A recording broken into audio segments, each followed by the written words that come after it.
The Senate will come to order. Senator Westland. Thank you, Mr. President. I impose a call of the Senate. The Senate is now under call.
Senator Westland. Thank you, Mr. President. I move that further proceedings under the roll call be dispensed with and the Sergeant at Arms be instructed to bring in the absent members. On that motion, all in favor say aye. All those opposed say no. The motion prevails. Members remaining under the order of business of motions and resolutions, we will revert to the third order of business, messages from the House. The Secretary will read the message. Mr. President, I have the honor to announce that the House has adopted the recommendation and report of the Conference Committee on House File Number 3900 and repassed said bill in accordance with the report of the committee, so adopted. House File Number 3900, a bill for an act relating to state government, proposing an amendment to the Minnesota Constitution. House File Number 3900 is herewith transmitted to the Senate. Signed, Patrick Duffy Murphy, Chief Clerk, House of Representatives. Senator Kunesh for a motion. Thank you, Mr. President. I move that the foregoing recommendations in Conference Committee on House File 3900 be now adopted and that the bill be repassed as amended by the Conference Committee. To that motion, Senator, will you explain what was done in the Conference Committee? Yes, sir. This is the Permanent School Fund Constitutional Amendment. This bill proposes a constitutional amendment to modernize how Minnesota manages and distributes earnings from the Permanent School Fund. It shifts from interest and dividends only distribution model to a percent of market value model.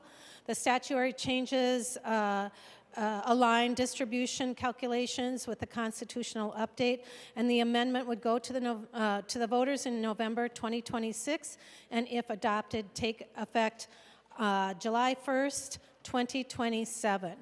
The proposed amendment must be submitted to the people in the 26th state general election, and the question submitted must be, shall the Minnesota Constitution be amended to increase the funding going to all school districts from the Permanent School Fund, which is a fund that supports school districts without raising individual income or property taxes effective July 1st, 2027.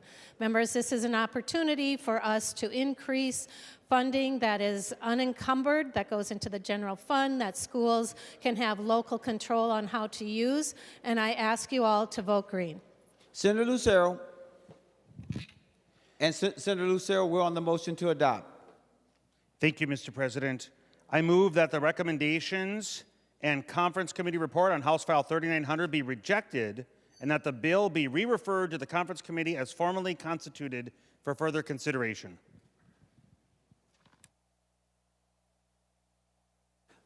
Member Senator Lucero moves that the recommendations and the Conference Committee report on House File Number 3900 be rejected and that the bill be referred to the Conference Committee as formally constituted for further consideration. Senator Lucero, to your motion.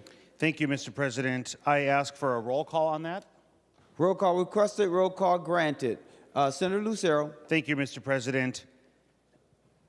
When this bill was before this body, it was successfully amended to add a 2/3 requirement in each body in order to make changes to the spending if the constitutional amendment were to pass. I wholeheartedly agree with that threshold. Unfortunately, it was stripped in Conference Committee. The reason for my motion to send it back to Conference Committee is that I believe that this body needs to stand for that position, needs to go back to the Conference Committee, fight harder for that position so that it would return with that 2/3 threshold. And again, I've asked for the roll call and I ask for a green vote. Any other discussion? Senator Kunesh? Senator Kunesh? Thank you, Mr. I said Kunesh, didn't I? Kunesh. I put two names together. Senator Kunesh. That has not always been the case, but it happens often enough. Members, I would ask you to vote no on Senator Lucero's request. If you look at what happened this morning in the other body, this bill passed with 100% support from the Minnesota House, When we took it to conference committee, there was a very robust discussion. We discussed why this is not a good idea to include a 2/3 vote to changes to the permanent school fund. We had almost 100% support to not include that. Only one of our senators in this body voted to include it. So with that reason, you know, I think the suggestion was that if we don't do that, this could become a political pawn in the future, and I think what we're recognizing right now that that's exactly what it has become. This is the permanent school fund. These are dollars that go to our students directly. This should not be an issue where we are using it either because we're upset because of another vote that didn't happen or to leverage any other kind of vote. In the future, in the past, this has always been and will continue to be a fund with broad bipartisan support in both chambers. And again, members, I ask that you not support the Lucero request. We're on the Lucero motion. Senator Farnsworth. Thank you, Mr. President. And Mr. President, I stand in support of the Lucero amendment. And the reason I stand in support of that is that I was on that conference committee. And I have heard many times in regards to conference committee that it is the responsibility of conferees from the Senate to defend the Senate position. And Mr. President, I was the only one on that conference committee that defended the Senate position. Now, if we had gone in and all four of us had defended the Senate position and we fought the good fight and lost, then I wouldn't be standing here right now. But it was extremely disappointing for me to sit in that conference committee and see members of the Minnesota Senate acquiesce to the demands of the other body. I mean, that seems to be what happens in this legislature the last 3.5 years, but it happened again a couple of days ago. And so I think we need to send this back to conference committee, and we need to have members from the Minnesota Senate on that conference committee that will, with integrity, defend the Senate position, because nobody except for me defended the Senate position, and that is unacceptable for this body to allow the other body to decide everything that happens in the conference committee. Thank you, Mr. President. Senator Holmstrom. Thank you, Mr. President. Will Senator Kunesh yield? Senator Kunesh, will you yield? She will yield. Senator Holmstrom. Thank you, Mr. President. My question for Senator Kunesh is what we just heard true? Is the only member of the Senate to defend the Senate position Senator Farnsworth? Senator Kunesh, to the question. Mr. President, yes, that's true. Senator Holmstrom. Mr. President, will she yield again? Senator Senator Kunesh, will you yield? She will yield. Senator Holmstrom. Mr. President, my follow-up question would be, what was the reason behind choosing not to defend the position of this body? Senator Kunesh. Thank you, Mr. President. I did not defend it because I don't agree with it. Senator Holmstrom. I guess I don't know what to say, Mr. President, but I'm happy to say something. I would say that, well,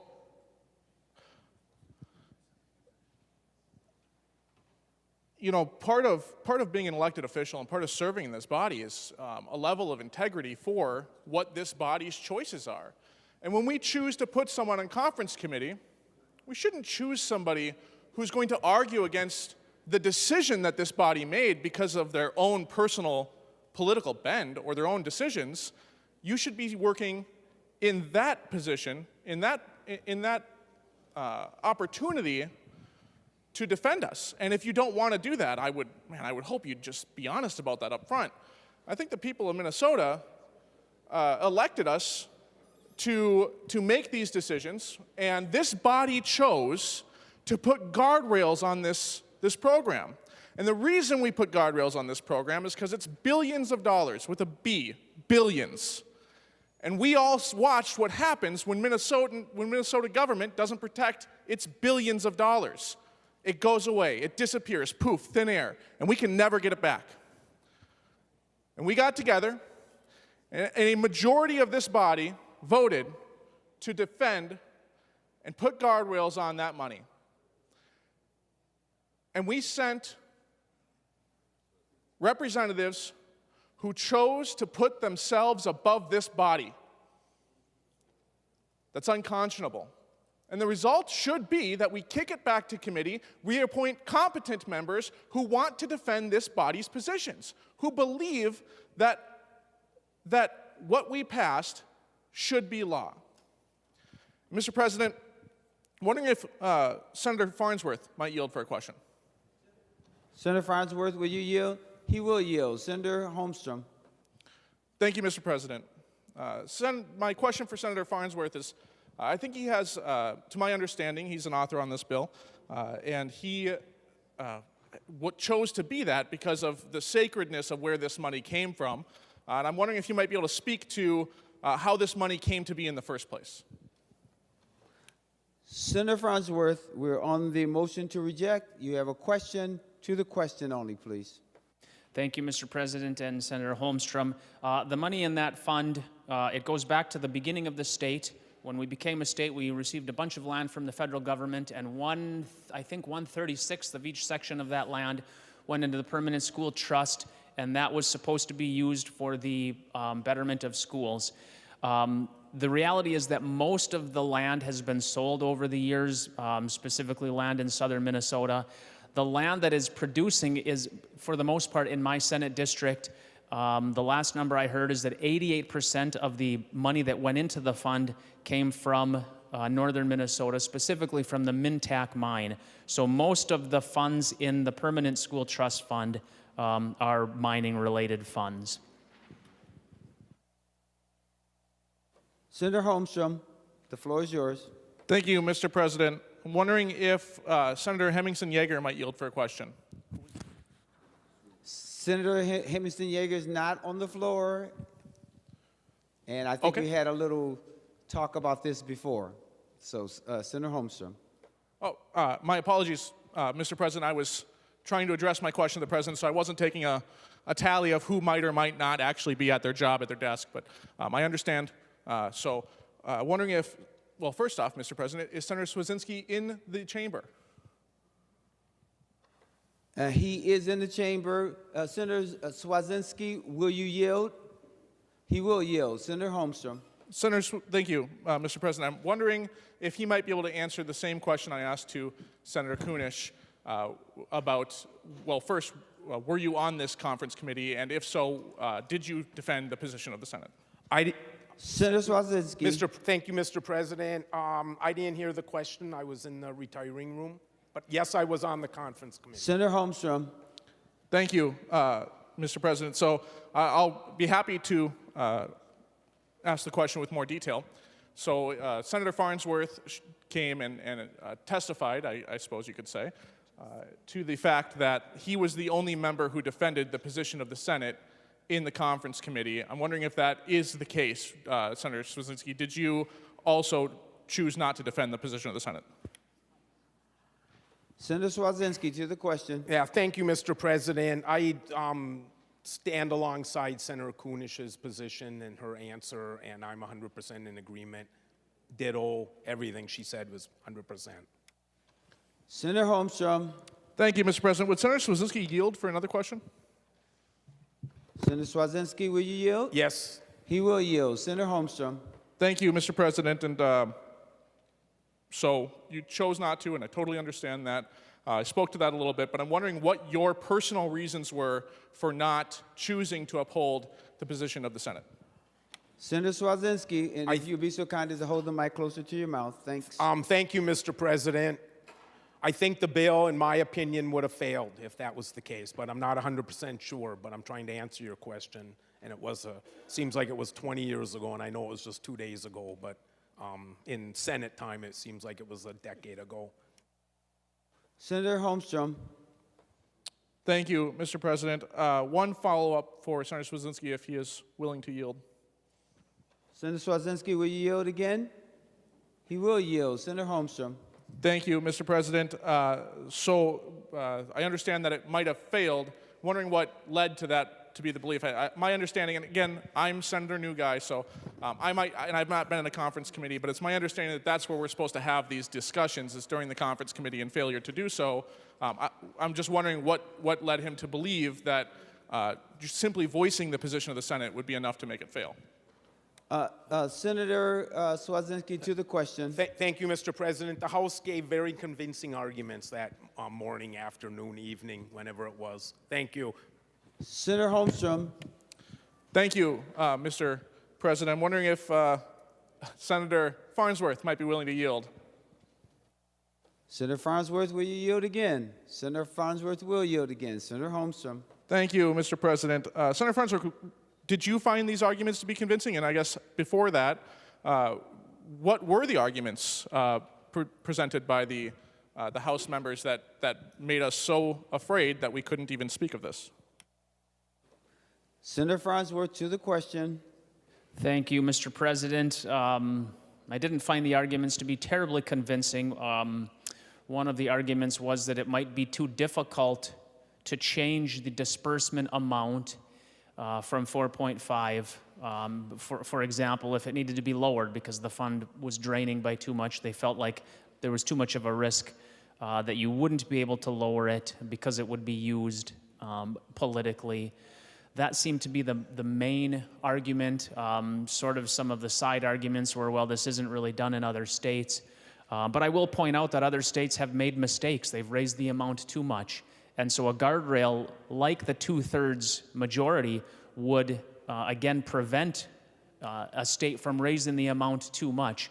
So I wasn't convinced by any of the arguments, but the main thing was that they felt like it would be too difficult to change that percentage, which, for my way of thinking, supports the idea that maybe there is a plan to change that percentage in the future if they don't want it to be too difficult to change. I hope that answers your question. Senator Holmstrom. Thank you, Mr. President. It certainly did. So I have another question I'll ask to the ether, and maybe I'll ask somebody to yield after I flesh through it here. But I understood this bill as it left this body, but I'm wondering now that our amendments have been peeled off, I worry about how it might affect the original language in the Minnesota Constitution. Because, well, actually, first, I'll ask that to the author, if she might yield to answer that question. And Senator Holmstrom, I'm just reminding you that this is a motion to reject, and so if you don't, well, if you want to join the motion to reject it, that makes sense. And then if you want to argue something else later, but we're on the motion to reject. Of course. And Senator Lucero put forth an argument saying that it should be rejected and sent back to the conference committee. Senator Holmstrom. Yes, so that's why I asked the question, is because I want to understand what the consequence of that vote will or won't be. So the consequence would be, if it's rejected, that means, and if the body was to uphold it, it would go back to the conference committee because it is rejected. totally understand. So if you would allow me to ask that question, get an answer, I'd be happy to end my line of questioning. I thought I just gave you the answer, but who would you like to ask? The author of the bill. Senator Kunesh, will you yield? She will yield. Senator Holmstrom. So I want to understand how the current language will change the language in the Constitution. What exactly are we adding, and what will it remove from the current language in the Constitution? Senator Kunesh, to his question. So what this bill, what the constitutional amendment does, it amends Article 9, Section 8, and it removes restrictive interest and dividend-only language. Right now, those funds can only be pulled from the interest and dividends, and then it clarifies that language to be managed as a perpetual financial resource. It requires annual distribution. It requires preservation of purchasing power, and it requires a distribution policy set in law consistent with these principles. And the State Board of Investment will continue to manage these funds. It replaces investment income with distributable earnings, and then it redefines or defines those distributable earnings as less than 4.5% of the average net asset value of the funds over the preceding 3 fiscal years. It removes the complex 10-year loss-gain smoothing formula, and then it requires reporting. And I think this is important to know when we are looking at perhaps in the future to make any changes, that that report has to go to the Legislative Permanent School Fund Commission that consists of both bodies and both sides of the aisle, and it goes to the Commissioner of Education. And then it will allow those distributions to continue to flow through the school endowment fund under the existing law. It's really important to recognize that this aligns with modern investment best practices. It improves long-term returns. It maintains constitutional safeguards because the principle remains perpetual and involatile. So that's really important to know. Those distributions must preserve purchasing power over time, and the voters, this is another really important thing, it's the voters have to then approve those changes. When we talk about possibly looking at protections around the fund in the partnership in the future, in the bill starting on line 1.23, it states, as a perpetual financial resource for the sole purpose of apportioning money to the different school districts in the state. And this shows that the fund may only be used to support the schools. And then starting on lines 2.1, it says, provide annual distributions while preserving the purchasing power of the funds over time. So that any attempts to overuse the funds could easily be struck down. And then starting on line 2.2, balancing the needs of current and future beneficiaries, any attempts to underuse those funds for current students could also be struck down. So all of these principles are protected starting at the end of line 2.4, where it states the distribution policy shall be prescribed by law and consistent with the aforementioned principles. Members, our students deserve real support, not support that's wrapped in partisan discussion to receive 2/3% of each chamber. Senator Holmstrom. Thank you, Mr. President. I assured you I wouldn't ask another question, so I won't. But I did get a question that came to me upon hearing that, so I'll just voice that. We can work through it as a team here. So, something that was stated, well, first off, in the original, out of the Constitution, it says the Permanent School Trust Fund of the state consists of the proceeds of lands granted by the United States for the use of schools within each township, And what I just heard read by the author of the bill was that it would guarantee appropriations to the state's different school districts. And my concern there is that it's not, I'm worried it might change the original intent, which was to distribute the money to each township. This is why I would like to have had this actually discussed in the conference committee. This is why, really, we should have come together with integrity and debated these issues. This is why we have conference committees. I understand we like to reference the other body and use them for or against our arguments, but they don't have seats in the Minnesota Senate. They have seats in the Minnesota House of Representatives. And the Senate came up with a position, and it certainly seems reasonable that we should have had these debates and better fleshed this out. These are both issues that have been brought up throughout the various committees that this has worked through in the Senate. We came together with an amendment that all of our members voted on and agreed was a solution to the many, many concerns that this bill had, and we stripped it off. It sounds to me like out of political expediency. It certainly was on political lines. I didn't like it. I didn't agree with it. So I chose not, on my own, as an individual, not as a member of the Senate, as my individual person, I chose not to defend the position of the Senate.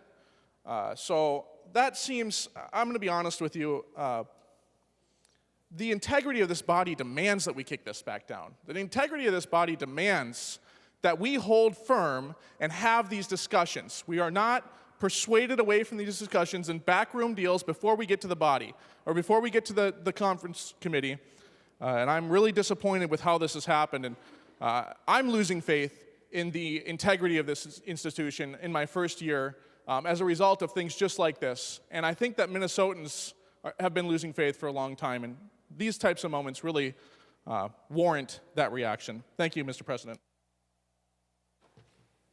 Members, we're on the motion to reject, which has been put forth by Senator Lucero. We'll go to Senator Westrom. Mr. President, would Senator Kunesh yield for a question, please? Or the author of the bill, excuse me, Mr. Chair. Senator Kunesh, will you yield? She will yield. Senator Westrom. So, Senator Kunesh, the author of the bill, you've told us that you didn't like the position of the Senate, so you didn't fight for it. Senator Kunesh, do you feel, as a member of a conference committee for the Senate, there's a fiduciary obligation to fight for the Senate bill that passes the Senate? Yes or no? Senator Kunesh, to the question. Thank you, Mr. President. Well, we were in the conference committee. We heard all the different pieces, all the different sides to the story on the amendment, and that's what the conference committee is for. It's for both sides of the both parties to get together, discuss these things, look at amendments, look at what they think is the best in the best interest of the specific bill or the committee. The conference committee is there to take into consideration, and after hearing the different arguments, 100% of the other body would not agree to this two-third suggestion. The majority of those members, excuse me, I'm not done speaking. The majority of those speakers looked at that suggestion and felt that it was not in the best interest of the students nor the school trust fund. And I based my suggestions on that, even though, yes, I felt it was not a good amendment. So with the support of 99% of the conference committee, we voted not to include that. Senator Westrom. Thank you, Mr. President. This might take a while because I just got a bunch of answers that wasn't even related to the question I asked, and it certainly wasn't an answer to the question I asked. But Senator Kunesh, would you yield again? Senator Kunesh, will you yield again? She said she will yield. Senator Westrom. So, Mr. President, Senator Kunesh, if you could just answer the question. It seems like you're trying to dodge around a lot of questions, but Senator Kunesh, try to be very straight, simple, and forward. Do you feel, as a Senate Conference Committee member, it's your fiduciary obligation to fight for the Senate position that passed off the Senate floor? Yes or no? Senator Kunesh, to the question. Mr. President, I feel that my responsibility is to advocate for what is best for the students and the people of Minnesota, and that's what I did. Senator Westrom. All right, Mr. President, members, I hope you're listening to the malpractice that Senator Kunesh, Senator from Ramsey, I think you are, just admitted she committed in this conference committee, and it's a reason this should go back. We just had a senator admit malpractice of her fiduciary obligations to uphold the Senate position, she went into the conference committee with her mind made up. I don't like this provision, so I'm not going to uphold my fiduciary obligation to try to fight for the Senate position. That is what you just heard. She didn't want to answer the question, so I'm bringing you more precise clarity to what we just heard. And she then represented that 99% of the conference committee didn't like the position either. I don't know how you get 99% when you've only got 8 members on the conference committee. That would mean you'd have to have 8 members supporting it, or 7.999, or some off number that you couldn't make up. There wasn't 100 members on the conference committee, with Senator Farnsworth being the only one fighting for the Senate position. We heard from Senator Cwodzinski that he aligned with Kunesh and didn't support this. Again, dereliction of his Senate fiduciary obligations.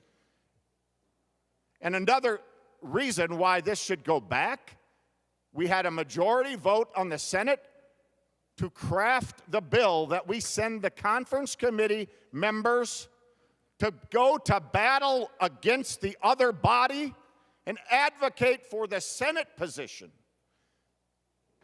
Not roll over because they can impose their personal views. Even though they lost, if they didn't support a provision of the bill, they still have an obligation,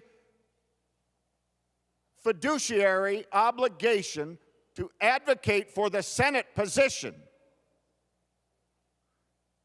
But when you go in with your own mind made up, as we just heard the author admit to 2 of us on the floor,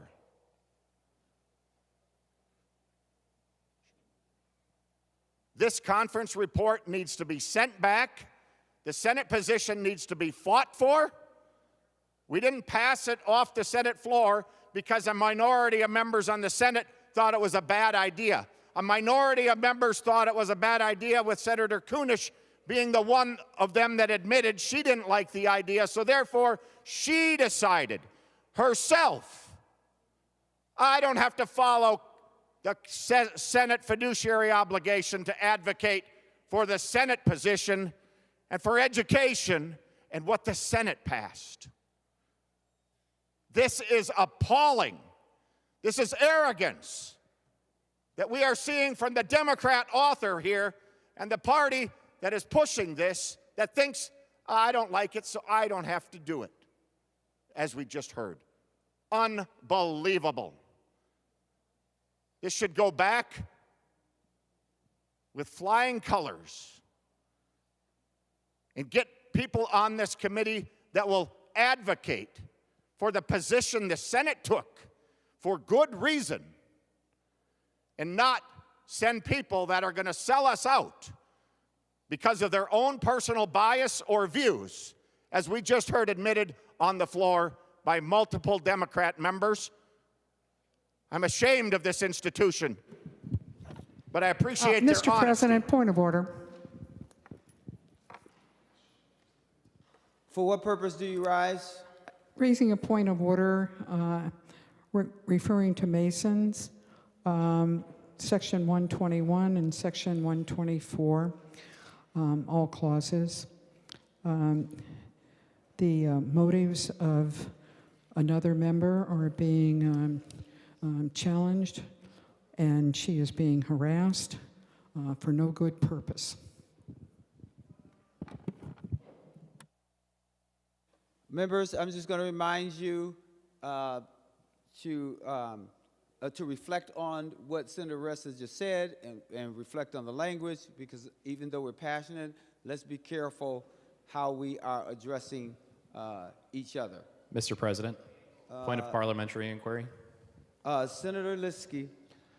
Mr. President, we've had this happen throughout the last couple of sessions where we interrupt each other over this exact same rule. Can you please remind the body what you've stated in the past, most recently, your most custom and usage position on interrupting members? Section 92, we are not supposed to interrupt members. We try to avoid doing so, so please reflect on Section 92. We'll go back to the debate. We are on the motion to reject. Were you finished, Senator Westrom? All right. Thank you. We'll now go to Senator Rest. You are next on the list. Thank you, Mr. President.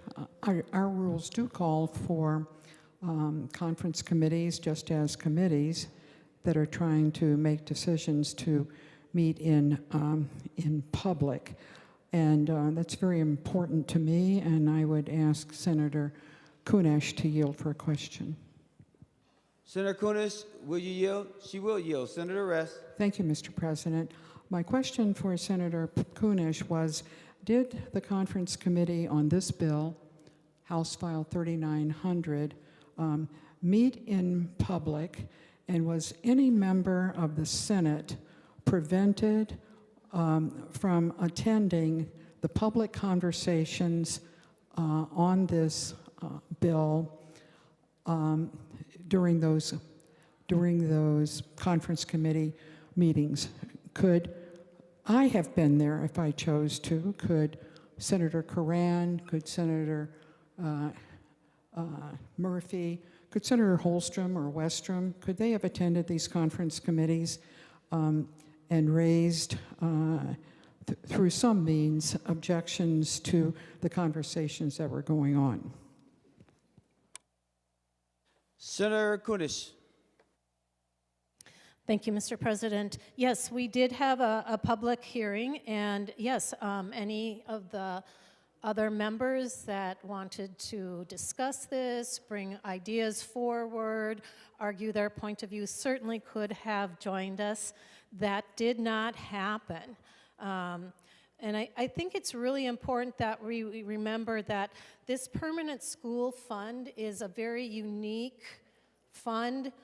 It's a very unique responsibility that we have here in our state legislature. It is our fiduciary obligation to manage it in the very best way. In the very best way.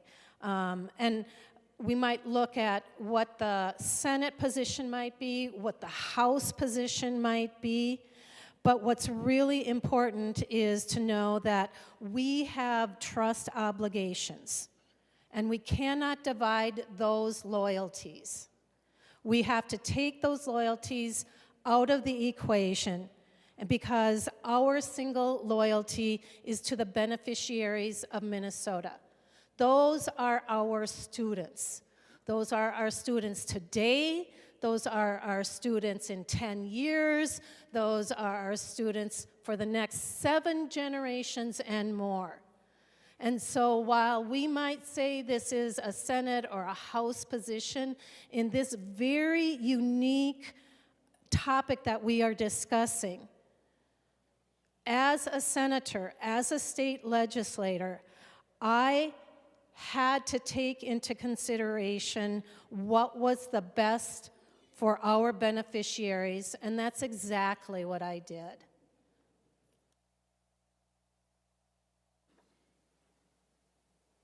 Senator Rest. Thank you. Thank you, Mr. President. I really applaud the way in which this conference committee was organized, how it was open to the public, and how well the author of the bill explains the purpose of a conference committee and not just a concurrence, because there were 2 sides, and Mr. President, the conference committee was also. For what purpose do you rise? I rise under Mason Section 124, number 3. I just listened to Senator Kunesh articulate why she had to use her own personal viewpoints as the prevailing philosophy. Mr. President, you don't know what I'm going to say yet. Senator Lucero, for what purpose do you rise? You have to get Mason right Section to it. 124. And Advice. What part of section? Number 3. Number 3. It is not the member, but the proposal that is the subject of debate. It is not allowable to impugn the motives of a member, but the nature or consequences of a proposal may be condemned in strong terms. Now, let me also say this. You guys are starting to go back and forth. We need to get away from calling names, making derogatory statements. We need to stop it as a body. Now, I can go back to your question later because under Section 92, it lays out when someone can interrupt another person and the point of order around not impugning anyone, and 124.3, I just read it. We will deal with the matter before us, and Senator Rest has the floor. Senator Rest. So, Mr. President, I'm rising to my point of order. Thank you, Mr. President. Mr. President, point of order. My point was to be able to compliment Mr. the President, conference point of committee order. on their. I do believe I have the floor, Mr. President. Senator Lucero, I just made reference to Section 92, and that we will not allow you to interrupt her at this time. I'll come back to you later on, but the floor belongs to Senator Rest. Thank you, Mr. President. And I, again, want to compliment the conferees on both the House and the Senate, and including whoever or whichever of the members, how they voted on amendments that were being proposed. It was all in order. It was public, and the conferees made a decision according to the rules, and I just want them to know, all of the conferees, how grateful I am for their service, their debate, and the decision that they made. Thank you, Mr. President. Senator McQuaid, you're next on the list. Oh. All right, let's go to Senator Weissenberg. Mr. President, point of parliamentary inquiry. For what purpose do you rise? Point of parliamentary inquiry. For what purpose do you rise? To inquire. What is the purpose? So you State your point of parliamentary inquiry is what I was waiting for you to ask me. My point of parliamentary inquiry is, now that Senator Rest has concluded and there is no member that has the floor, I was expecting you to return to me on my previous point of order. So this is something that I don't need to address at this moment, but I will certainly come back to you once we've dealt with this motion. Senator Weissenberg. Well, Mr. President, point of parliamentary inquiry.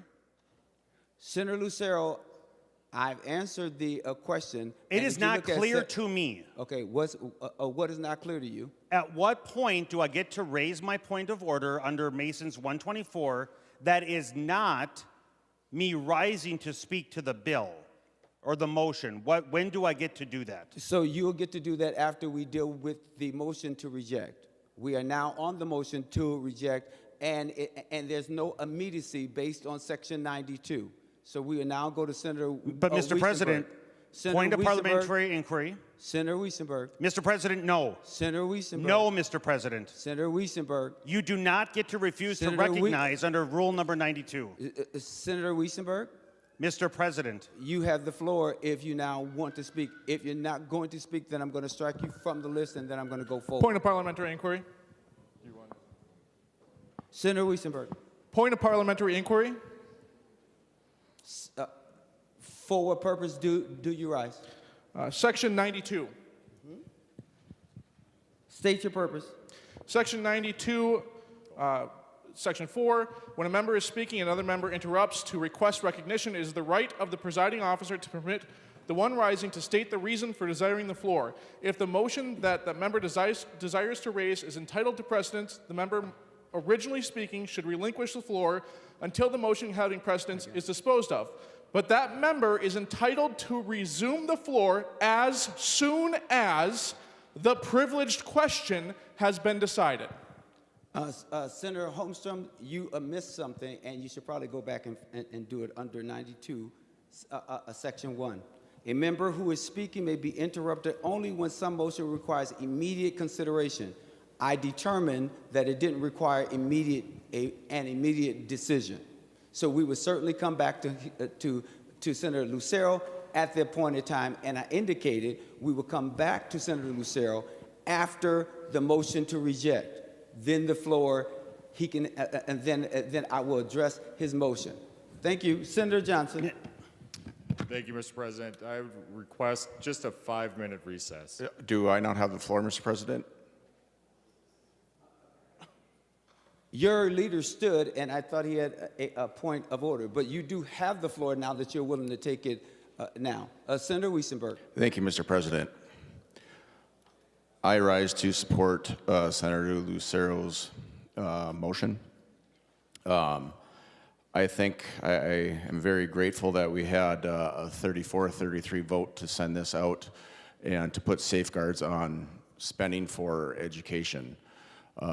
My fear is that if this gets taken off, and I've heard some members say that this is about politics, and I believe it is for their own good interest, they're going to say, look what I did. I gave Minnesotans more money. For years and years and years and years and years, we've been putting more money into education in Minnesota. And for the same amount of years, education has been getting worse and worse and worse. I graduated in the year 2000, and I thought our state was doing pretty well. When I got to this body in 2023, I wanted to be on the Education Committee so I could help this state and our children and help them increase their grade scores. I didn't realize how far we had fallen. And that's why I was so ecstatic when we put this amendment on to make sure if we were going to do this, it would take a 2/3, it would come through the legislature, and we can make sure and protect these monies. Now, we're increasing the amount of spending, and our kids, 50% of our kids can't read at grade level. They can't do math. We're lowering the bar and just pushing people right through to graduate. We championed more kids are graduating, except for they're down here and they're not able to articulate words or do math. Now, I heard Senator Farnsworth say there are arguments, if this fund is draining, it would be hard to stop it from, hard to lower that, hard to stop it from draining. So this is from talking to Senator Farnsworth. It sounds like other states are having this issue where they raised it too high and they were draining the fund too fast. So we need safeguards so we don't do that. And if we don't do that, this hurts our kids. And that's why I'm standing, is because we need to put these safeguards in place for this education. And I really appreciate the 34 members who got to send us over there. And we shouldn't be using this as a political tool. We should be protecting this money for the future and for our children. I heard yesterday, you know, we've got some members of the teachers union getting $2,200 in St. Paul, and Greater Minnesota, they're getting $72 apiece. Okay. Let me say this. In our cons here, the concern is that the future legislators could rewrite this and use this funds to go somewhere else. We don't want that to happen, Mr. President. We want the funds to be spent well, and we want to make sure we're safeguarding this. We don't want to raise this, and in 5 years the money's gone, and then what happens to our education? Please vote with Senator Lucero's motion. Thank you. Mr. President, point of parliamentary inquiry. Senator Cwodzinski. Point of parliamentary inquiry. Mr. President, point of parliamentary inquiry. Senator Holmstrom, I hope that we're not going to get into another one of these. I'm the president. I will come back to you. I recognize Senator Cwodzinski. Senator Cwodzinski. Thank you, Mr. President. I just want to rise in support of Senator Kunesh's House File 3900. The Articles of Confederation was our framework for government for 6 years. It was an utter failure for a wide variety of reasons, but the one successful thing they got done under the Articles of Confederation was passing the Northwest Ordinance of 1787, where in Article 3 it says, knowledge being necessary to good government, and the happiness of mankind, schools and the means of education shall be forever encouraged. So they came up with a plan so that the territories could instill in the population an incredible school system that is the only legacy, in my opinion, that the Articles of Confederation, again, our very first framework for government under President John Hanson, the first president of the United States. So that's why I rise in support. All Senator Kunesh has been trying to do is bring up the language into the 21st century. Thank you, Mr. President.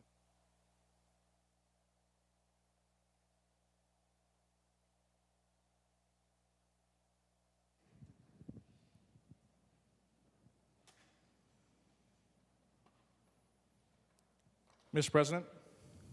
Senator Holmstrom, for what reason do you rise? Point of parliamentary inquiry. State your point. Section 121 of Mason's use of disorderly words in debate.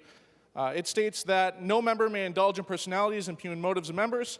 Section 2 says when disorderly words are used by a member in debate, notice should be immediately taken by the member objecting. If the desiring words to be taken down, the objecting member should repeat them exactly as the member receives them to have been spoken.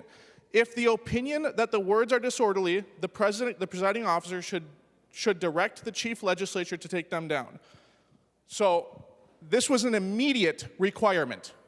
And Mr. President, I will remind you that there are privileged motions. What was your question? Mr. President, Senator Lucero's point of inquiry was not properly handled. He should be allowed to address it now and not at your convenience. Senator Holmstrom, thank you so much for your point of parliamentary inquiry, but again, you're wrong. When Senator Lucero rose, he rose under Section 124. And now if we're talking disorderly words under 121, those should be appropriate words that you also raised to Senator Westrom. Senator Westrom made several comments about Senator Kunesh and her, and not the person and not the proposal that is before it. So as you read those rules, I would ask you all to read them and to digest them so that you are applying them to people who are, to the other folks who are your colleagues in the room. So I, based on Section 92, made the decision that it is appropriate for me to rule on that later. It did not require an immediate reaction. So, would you like to continue to keep wasting our time or allow us to do our business? I will address that again, Section 124, after we do the motion to reject. That is where we are.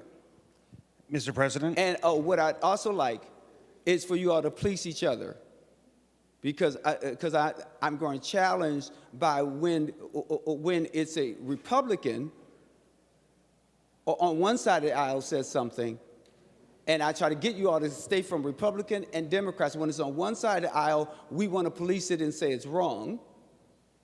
But when it's one of our members in our caucus, we should always make sure they're also doing the right thing. So I want you to stop. You ought to stop impugning the motives of each other and calling each other names. It is not becoming to the Senate. So after the motion to reject, I'll be happy to go back to the point of order raised by Senator Lucero, which was under Section 124. Thank you, Mr. President. I will... No more talking is necessary. Mr. President. Senator Liskey, for what purpose do you rise? A point of order under Section 120. Okay, thank you, Mr. President. If you read through the entirety of Section 120, I'll read the headline for you. It says, Equality of Members in Debate. Mr. President, if you read through that paragraph, I'm not going to read it to you because I think that's kind of against our debating rules, but I'll let you read it and understand it and digest it as well. You made a decision to listen to Senator Rest. I don't know which city she's from, otherwise I wouldn't have addressed her by name. You addressed her position on Rule 121 and 124. You now have told Senator Lucero you will not rule on it in this moment. So with that being said, you are now not treating our members equally, and so under Section 120, you need to readdress his position and his point of order now. Otherwise, something else is going to be addressed. And so I think you're actually failing to follow Rule 120. So I would appreciate if you could give your ruling on his order. Thank you. So as I mentioned earlier, so that's the wrong rule again, but I understand equality of members, just so that we're clear. And I did not rule on the rest motion. I did what I often do in this body, which is to gently remind you all of your rules and of Masons, and for us all to gently understand that we should police ourselves. That's what I did. That's what I will continue to do. And even I get criticized for just not ruling on certain things and just gently remind you, because I believe that you have the capacity and the foresight in order to police yourselves, but you're demonstrating today that that might be a little different. So I'm saying to you all, I should not have to police us around the way we talk to each other, the things we say to each other. I should not be in a position to have to do that. So with that being said, thank you for that rule. Read the other rules as well. After we deal with the motion to reject, I'll come back to Senator Lucero's motion. Mr. President, I'm rising under a different rule. Okay, rise under a different rule. I previously rose under Rule 124. I am now rising under Rule 121. As I mentioned, we will now deal with that. Is it a rule or a section of Masons? I'm sorry, it is Masons, Section 121, numbers 1 and 2. And number 2 under Section 121 does require immediate action. So therefore, I cannot be deferred. As I mentioned, because now you are changing the section that you are coming from, I will still respond to that after we deal with the motion to reject, because that will be immediate. My motion is before the question. We are not going to argue, Senator Lucero. We're not going to argue. And we can get to your motion faster if we could go and deal with the motion to reject, because then we can deal with your motion that has now changed from Section 124 now to Section 121. Which requires immediate action.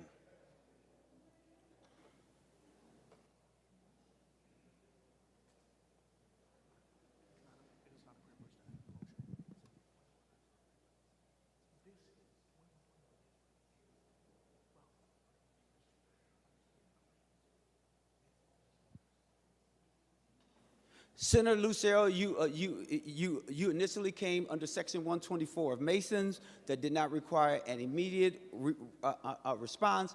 Under Section 121, tell us the disorderly words, and I will decide if they are disorderly words, and then we will go from there. Thank you, Mr. President. Please, and what please state the words that are considered disorderly. Well, it's not disorderly, Mr. President. I'm rising under number 1 of impugning motives. So it's not disorderly words that I'm rising under.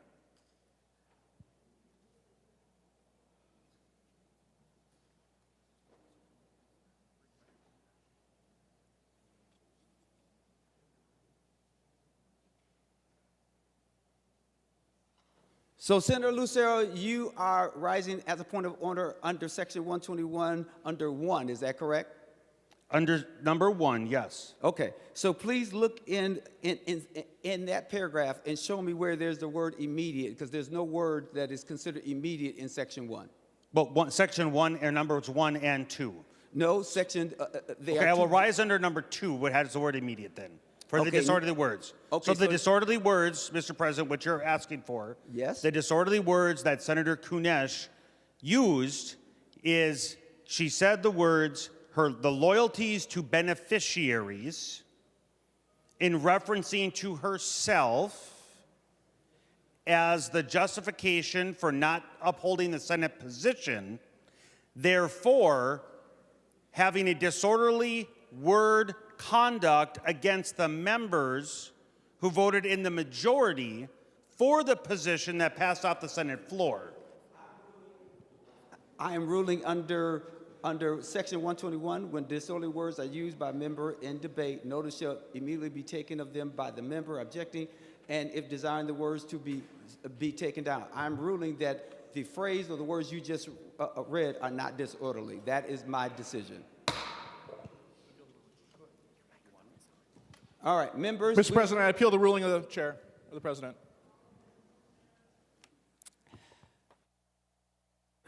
Senator Westland.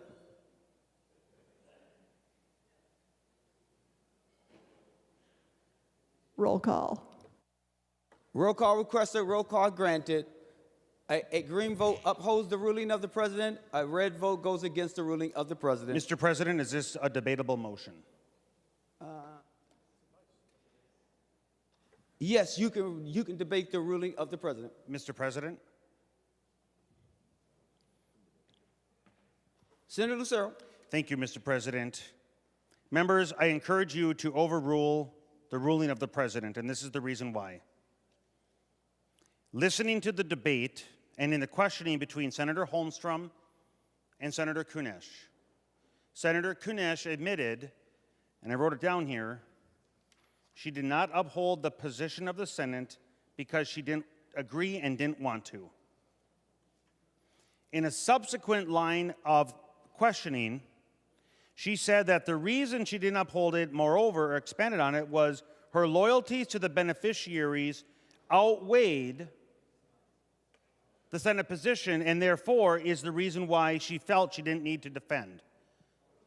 That is the reason I originally rose, because that is inferring that those of us who voted in the majority to create the Senate position, by natural extension, do not have a loyalty to the best interest of the children of the great state of Minnesota. That is wrong, Mr. President and members. Now, one can have their personal position, but one is not allowed to then suggest that the majority vote that created the Senate position has a disloyalty to the children of the state of Minnesota. The president's ruling is wrong, Senator Kunesh was wrong, and therefore we need to vote to overrule the ruling of the president. Thank you. Mr. President, advice? Senator Rest. Thank you, Mr. President. As I recall the last few minutes, it was I who was speaking when the point of order was raised, objecting to my complimenting Senator Kunesh for running an excellent, in public, that's one of the things that's really important to me, in public conference committee where any member of the Senate could be present. I don't understand how the point of order raised when I was speaking could have been directed to another member who was not speaking. The point of order was raised when I was speaking, and it seems to me it's quite clear that I was speaking temperately, and the point of order in my mind right then should have been ruled out of order because I was not speaking, I was not yelling, I was not calling anybody a name. I was just complimenting Senator Kunesh and the way in which she was running the conference committee and the ability of members to attend, including myself, which I did not, and to think about what the debate was that was going on in a public conference committee, not a secret one, but one that was going on in public, not in a back room, and that I don't see how anything I was saying broke the rules, Mr. President. Members, we're on advice to the, you're on debate of the, of appealing the decision of the president. That's what we're on. Senator Holmstrom, that's what we're on, buddy. Thank you, Mr. President. Members, we have an opportunity to decide what our rules, what our conduct is to be here. it is often thrown around that motives are being impugned. It's often cited. This is the first time this year we've gotten to really challenge what this means. Now, I will be voting against the ruling of the president because I believe that he got it wrong. However, I want you all to remember this vote because regardless of how I vote now, I will conduct myself moving forward by the precedent set upon this vote. And I'll be doing it as often as possible between now and midnight tomorrow night. Thank you, members. The secretary will take the roll on appealing the decision of the president. A green vote upholds the ruling of the president, and a red vote goes against the ruling of the president. Members, please vote.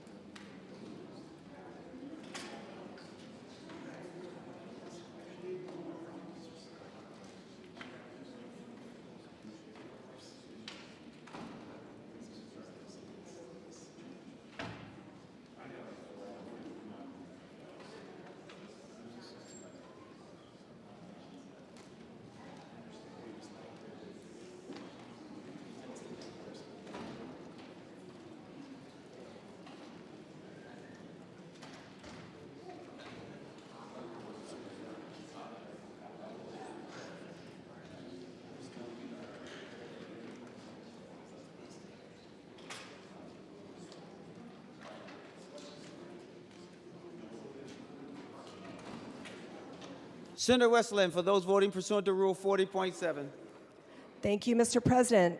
Senator Herr votes aye. Senator Herr votes aye. Senator Marty votes aye. Senator Marty votes aye. Senator Port votes aye. Senator Port votes aye. Senator Latz votes aye. Senator Latz votes aye. Senator Housechild votes aye. Senator Housechild votes aye. Senator Pappas votes aye. Senator Pappas votes aye. I'll have one more in just 1 second, Mr. President.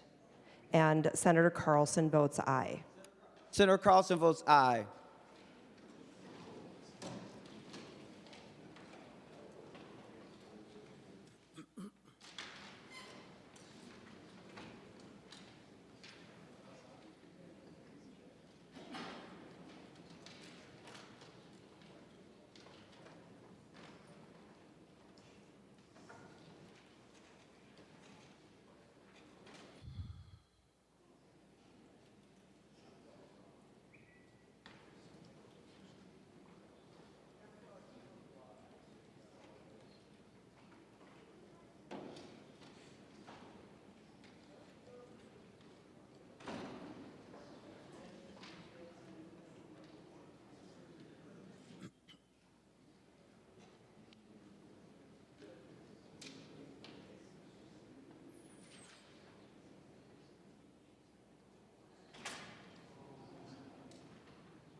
Members, a gentle reminder, you're not supposed to be at each other's desks. If you want to talk, you should go off the Senate floor. We are on a roll call vote. Senator Cwodzinski, I'm speaking to you, sir. With all due respect.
Senator Cwodzinski, for those voting pursuant to Rule 40.7.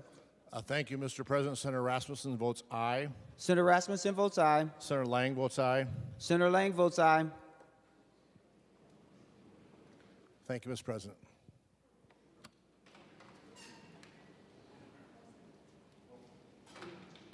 Mr. President, Senator Housley votes aye.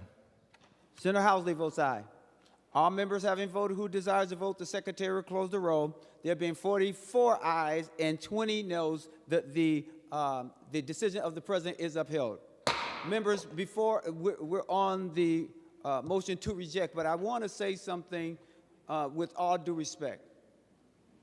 This is not an admonishment or trying to make you feel any way other than to correct some behavior that I keep seeing on the floor here. And we have a lot of business that we have to pay attention to between now and when we sine die. On the last debate, here's some of the comments that were made, because I did ask Tom Melton, who is subbing for Shamika as my executive assistant to the president today. I asked him to jot down just some of the things that are being said, and that were being said especially when Senator Western was speaking. Here's some of the things. Seems like you're trying to dodge around a lot of questions. Or malpractice. This is malpractice. Went in with your mind made up. You shouldn't roll over to support your personal views. She decided before, I don't want her to follow Senate judiciary obligations. I don't like it, so I don't have to. Not sure what people are going to sell us out before in their own personal views or bias. When you say words like sell out, when you say those sort of things, that's not becoming to us. We should be respectful. And then, Senator Lucero, you cited a rule that I'm going to, not to you, but to everyone, because I think this is a good time to cite it. Under Section 124, in debate, a member must confine remarks to the proposal before the House and avoid personalities. Members, you can disagree with policy. That's okay. But to go further than that is not helpful. So come on, members. Let's police ourselves. Let's do whatever we need to do in order to get our business done. But we should be respecting each other. That's all I want us to do. Respect each other, period. So with that being said, we're on the motion to reject. And I did go through everyone that's on my list other than going to the Mr. President. The author. Senator Liskey. Thank you, Mr. President. Mr. President, we're under the motion to reject. Is that correct? Thank you. That is correct. Thank you, Mr. President. Mr. President, will Senator Kunesh yield for a question? Senator Kunesh, will you yield? She will yield. Senator Liskey. Thank you, Mr. President. Mr. President, Senator Kunesh, getting back to the subject at hand, which is a reason to reject or a reason not to reject the committee report, Did we discuss openly and regularly about the potential of this fund being drained too quickly?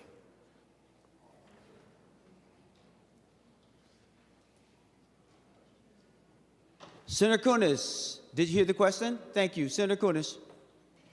Thank you, Mr. President. Yes, this was part of the discussion. We created a task force, I believe in 2024, to look at this issue. How are we investing those dollars that those miners, that those timber guys worked so hard to put into an account, into a trust fund? Are we using those dollars in the very best way? Could we invest them better to get a better return on our investment? What would it look like if we were to go in there and tweak that formula just a little bit in order to get a better return for today's students while we are preserving future investments and that corpus for the future?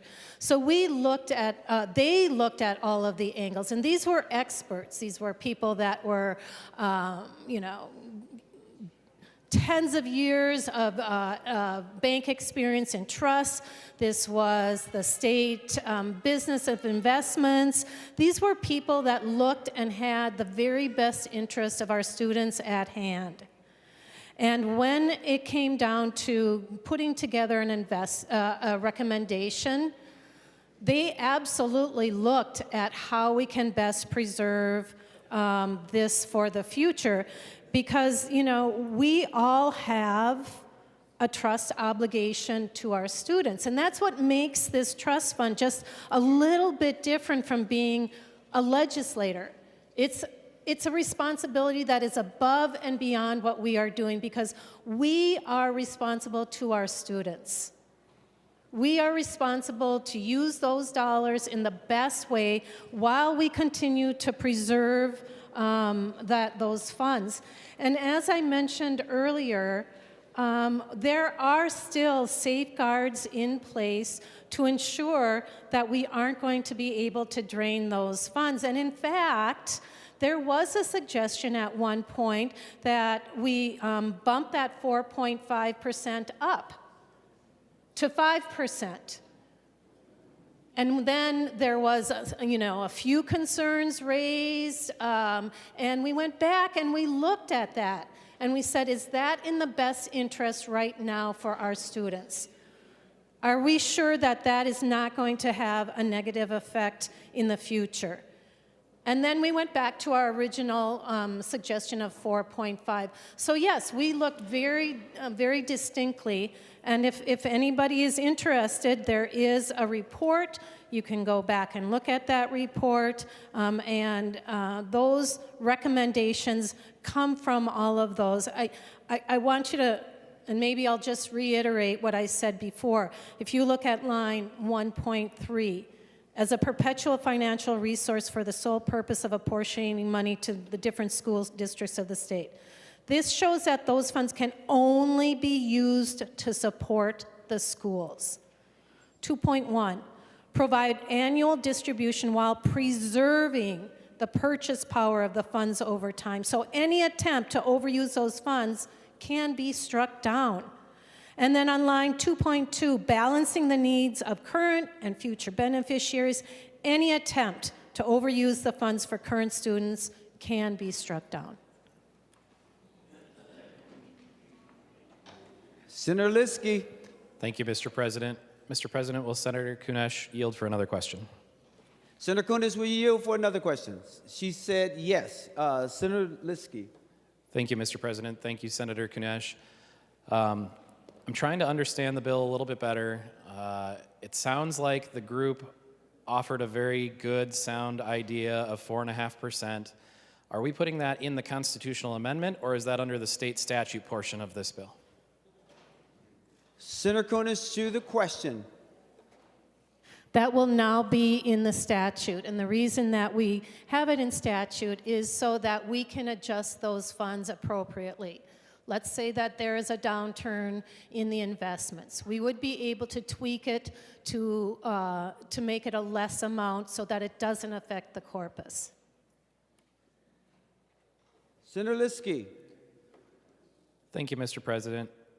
Mr. President, listening to the answers, I do have concerns with this, as we do run into a very partisan debate on a regular basis, as we've experienced here today already. My concerns would be that if we leave it in state statute and not under a constitutional amendment, putting guardrails in the constitutional amendment, the fund could be raised at any time, and at which point we could run into an issue of a group that does not find it important to worry about the future of those students and the future of students, meaning that our future could be proxied away at any time under a change of state statute. And so with that, I urge we send it back so that we avoid a bipartisan, or so that we increase a bipartisan role in changing those numbers. Because with a partisan change, no matter which side might be in charge, I'm not going to admonish either party. We could face an emptying of that account, and there wouldn't be a whole lot that even the minority members of the other party could defend against. And so with that, I urge a send back. There's a reason why our Senate took the position it did before it went to conference committee. And so with that, I urge a green vote. Members, we're on the motion to reject. And before we go to the author of the motion, we're going to Senator Westrom. Mr. President, I'd rise to a parliamentary inquiry. For what purpose do you rise? What rule? And state the point. Well, Mr. President, my parliamentary inquiry relates to the quote admonishment you were giving the Senate, but you were calling it not an admonishment, but just particularly called out some words I used. And so my parliamentary inquiry is to ask the President what words I could use in substitute of sellout. Because I can't think of any better words, but Mr. President, if those aren't allowable words on the floor, what words, Mr. President, would you allow me to use? I would prefer to answer this later, but I will give you a couple examples just quickly. Instead of saying someone is selling out, saying someone is bringing forth a piece of policy that seems to be contrary to what we need here in the state of Minnesota. You could also say someone else is bringing their opinion into the room, and I hope that that particular person will think about others. Sometimes when we use words like sellout or pay for play, those are things that are contrary to us debating the policy and seem to go more to the person. You can criticize policy, but we shouldn't go more to the person. Like the only reason why you're doing this is because you're a sellout. Or the only reason why you're doing this is because you like, and then you can fill in the blanks. That's it. So Senator Westrom, I'm happy to talk with you a little more offline because I just really want us to concentrate on the motion to reject, but I appreciate you asking the question, and we can certainly talk. Well, thank you, Mr. President, for further debate on why I think we should vote no, or vote to not accept this conference committee report. First of all, Mr. President, I didn't say the words you just recapped, that she was only a sellout. My wording was that she sold the Senate out because she didn't uphold the Senate position. But I appreciate your words that maybe could be used. Mine were much more brief and had more brevity to them. But I'm a little concerned that if that rule is going to be applied, then it needs to be applied on both sides, because I've certainly could take some time and come back with some pretty salacious or exaggerated or pretty strong wording that Democrats have used against Republicans on different things. And some of that's just political debate, Mr. President, and people have to make up their own opinions. But it was the author of the bill's wording to us on the floor that told us right up front fair and square that she had decided not to uphold the Senate position and wasn't going to stand in accord with it before she even went to conference committee. So that's what I was referring to. I wasn't saying that's the only reason she did it, but I did clearly delineate that she, in my opinion, and members should make their own judgment, using her words, had, quote, sold out the Senate position or sold out the Senate, sold us out is what I was trying to convey. But, Mr. President, I appreciate your words. I think that's a slippery slope, a dangerous slippery slope if we're going to start having that type of determination on wording we use here in the Senate that has to be deciphered or censored by the President. But if we go down that road, I just want us, while it's fresh in our memory, to realize that's going to be a pretty hard, new, tough standard to stand by, and there's going to be some censoring that'll have to go with it because phrases and words can have multiple meanings, and so some people may use it in one way, but a phrase may really not be intended that way. But anyways, it's all good reasons why this conference committee report should go back. We should fight harder for the Senate position, fight harder with conferees that would be, quote, in accord with the Senate bill that we passed, consistent with our rules 46.2, I believe it is, Mr. President. And so we've got lots of other eager members of this Senate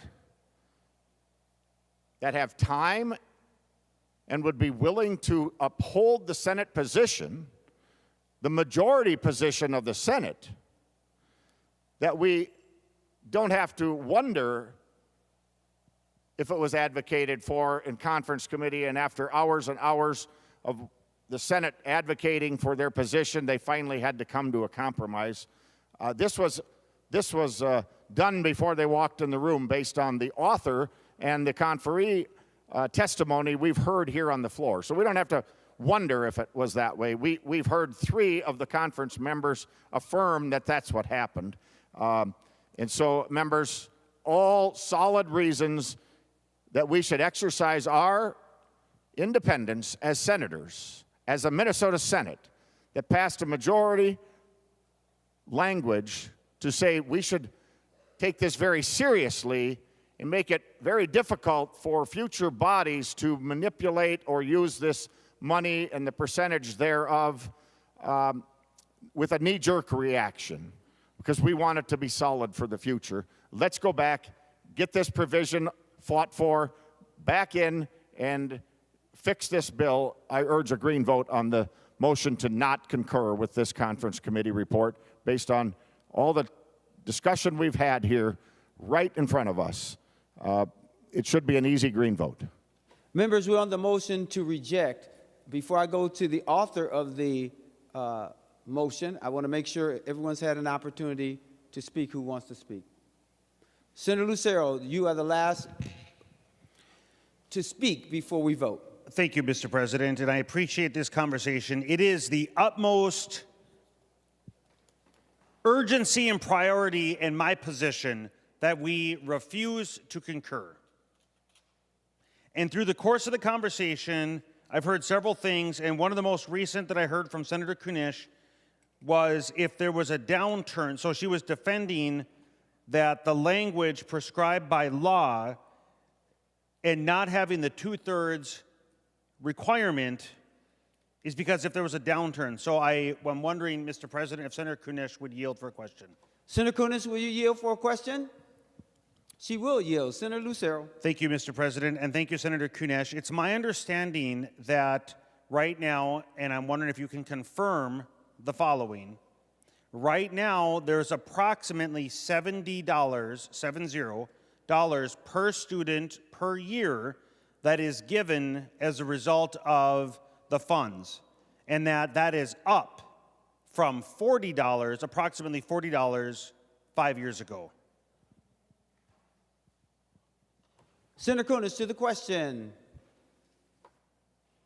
Mr. President, yes, I believe that it has the disbursement has increased over the last few years.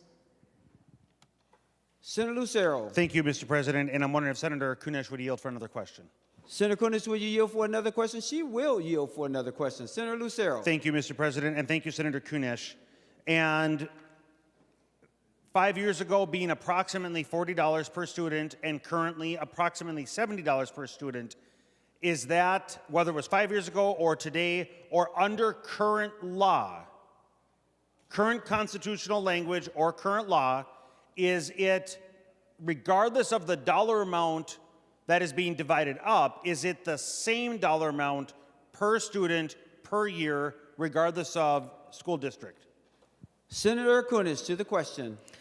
Mr. President, yes, right now those funds are interest and dividends only, and they are allocated to the student, not by population or location or zip code or anything, but that is a per pupil allocation. Senator Lucero. Thank you, Mr. President, and if she would yield for one more question. Senator Kunesh, will you yield for one more question? She will yield. Senator Lucero. Thank you, Mr. President, and thank you, Senator Kunesh. Can you just confirm what is it that is creating the requirement that it be divided up equally and distributed in that manner? Is that the Constitution or is that statute? Senator Kunesh, to the question. I believe that it is stated within the Constitution that those are distributed to the students by district. Senator Lucero. Thank you, Mr. President, and thank you, Senator Kunesh, for confirming that.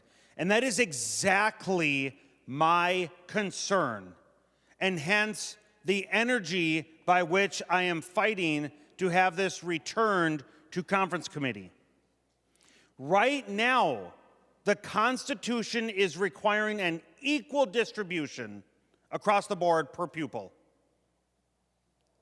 Separate from that distribution, there is the educational funding formula, which is not equal. It's not an equal distribution across the board per student. And Mr. President and Senator Kunesh is well aware of this because one of my school districts, STMA, St. Michael Albertville, which she has come to several forums over the last several years to hear firsthand testimony from the superintendent, from school board members, from parents, from students, how there is an inequity as a result of the funding formula, and that inequity and that funding formula are a direct result of being prescribed by law. And so therefore, whether it be St. Michael Albertville, whether it be Buffalo, Hanover, Montrose School District, whether it be the Rockford Area School District, whether it be the St. Francis School District, whether it be the Elk River School District, whether it be the Monticello School District, and others that I have the privilege of having a portion representing those great districts, they are well aware of this inequity, and they have been fighting for years, and it has fallen on deaf ears to fix the inequity as prescribed by law. That is the reason why I do not trust as prescribed by law language that is being pushed by Senator Kunesh. The reason I'm looking for a 2/3 majority, which is what the Senate position was when it left this body, is to ensure that we lock in that per pupil equal distribution across the board, regardless of zip code, is locked in, and if it were to be changed, it would require that supermajority.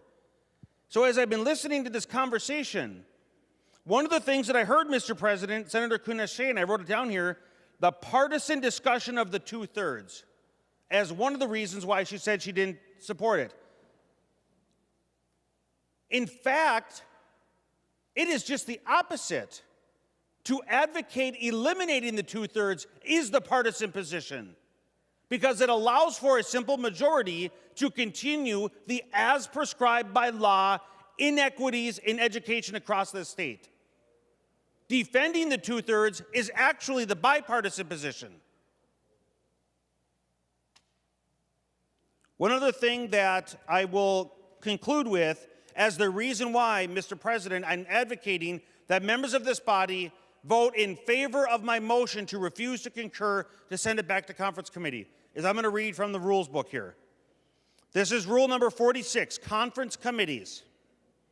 It's a very short section, and hence the reason I'll read it. And why this language in our conference committee rules should be why members are voting green to my motion. The conference committee, starting over. The Committee on Rules and Administration may constitute a standing subcommittee on conference committees, the report of which within its jurisdiction has the effect of a report of the Committee on Rules and Administration. The subcommittee consists of 3 members, of whom must be a member of the minority caucus.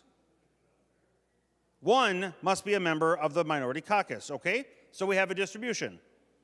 Then 46.2, the subcommittee on conference committees must appoint all conference committees of the Senate and report the appointments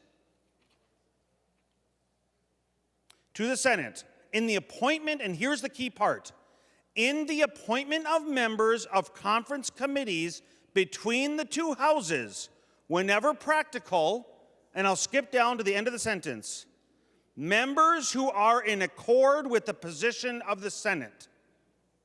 So the conference committees, per our rules, are to have members appointed who are in accord with the Senate position, and when they go into conference committee, will defend said Senate position.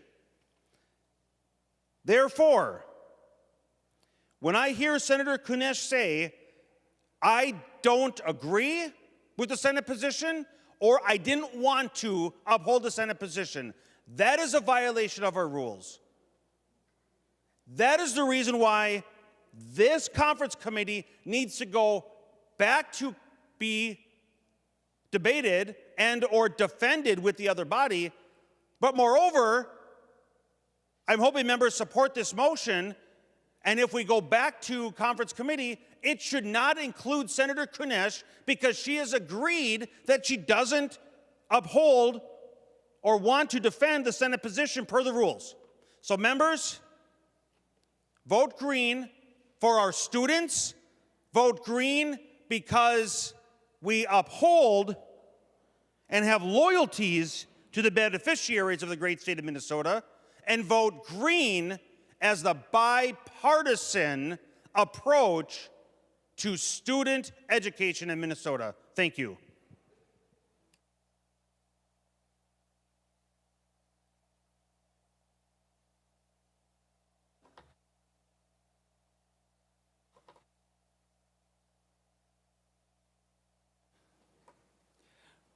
The secretary take the roll on the motion to reject. A roll call was requested and a roll call was granted.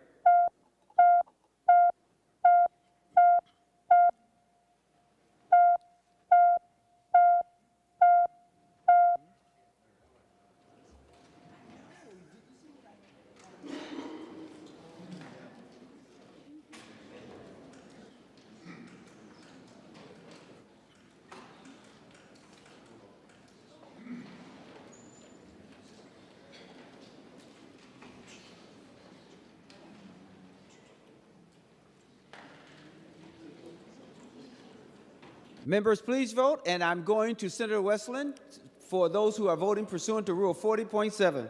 Thank you, Mr. President.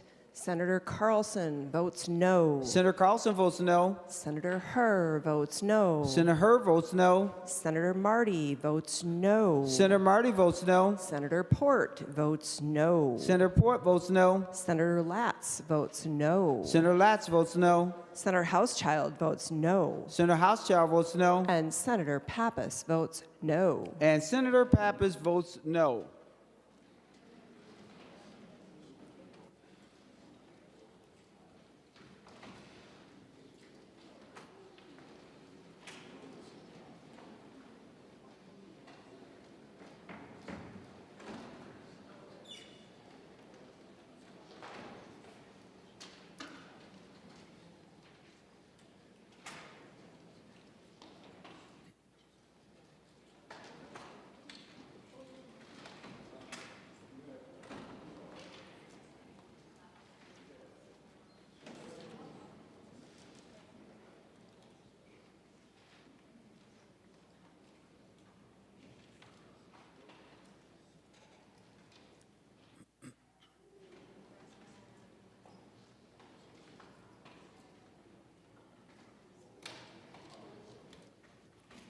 Senator Cwodzinski, for those voting pursuant to Rule 40.7. Thank you, Mr. President. Senator Miller votes aye.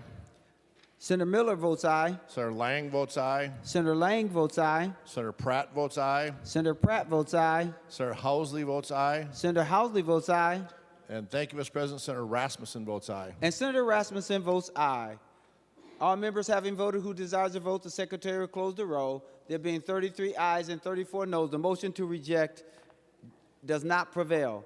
Members, we are now back on Senator Kunesh's motion to adopt the committee report. Was a roll call requested? Was it? I wasn't sure. I want to make sure. I'm not Senator sure if it Westland? was, but I will request roll call, Mr. President. Roll call requested, roll call granted. Seeing no further discussion, the Secretary will take the roll on the adoption of House File 3900.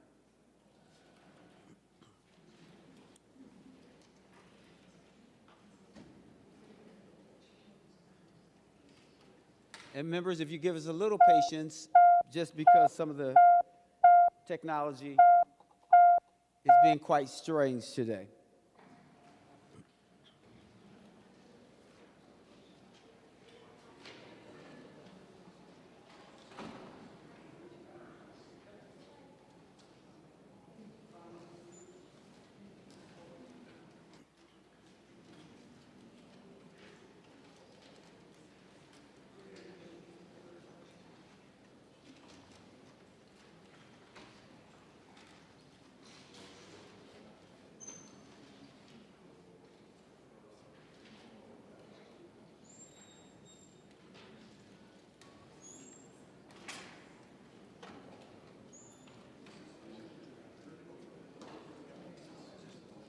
Senator Westland, for those voting pursuant to Rule 40.7.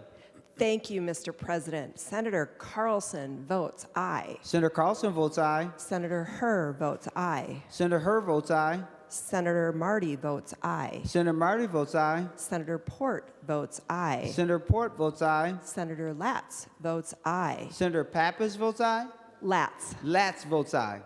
Senator Housechild votes aye. Senator Housechild votes aye. And now Senator Pappas votes aye. And Senator Pappas votes aye.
Senator Cwodzinski, for those voting pursuant to Rule 40.7. Thank you, Mr. President. Senator Matthews votes no.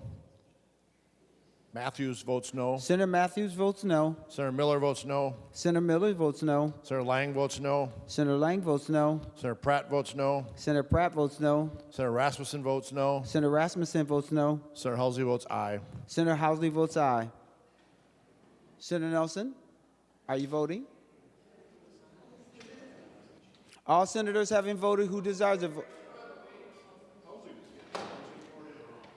I reported Senator Housley as an aye. Senator Housley votes aye. Thank you so much for that correction. Thank you, Mr. President. All senators having voted who desires to vote, the Secretary will close the roll. There being 38 ayes and 29 nays, the conference committee report is adopted. The Secretary will give the bill its third reading. House File Number 3900, a bill for an act relating to state government, proposing an amendment to the Minnesota Constitution, Article 11, Section 8.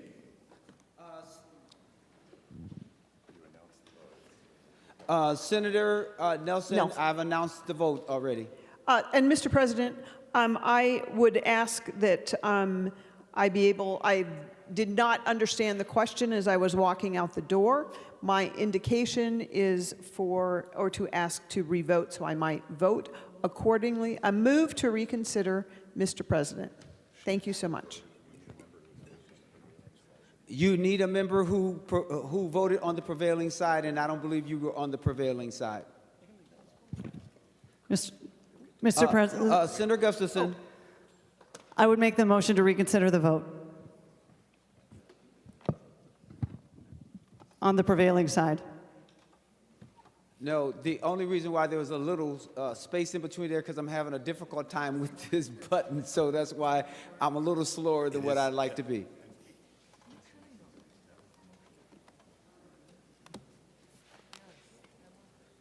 Senator Nelson, the vote we just did was just a motion to adopt the committee report. We have not voted for final passage of the bill. So if that makes a difference, that would be helpful. Yes. Thank you, Mr. President. It does make a difference. I do not need to request that we reconsider. However, I will look forward to the final vote. Thank you so much. And Senator Gustafson, would you? Thank you, Mr. President. I can withdraw. Senator Gustafson withdraws her motion for reconsideration. The bill has been given its third reading. Any more discussion? Senator Duckworth. Thank you, Mr. President and members. I fully acknowledge the mood in the room, so I'll be brief. I wouldn't make any remarks if I didn't truly feel compelled to do so.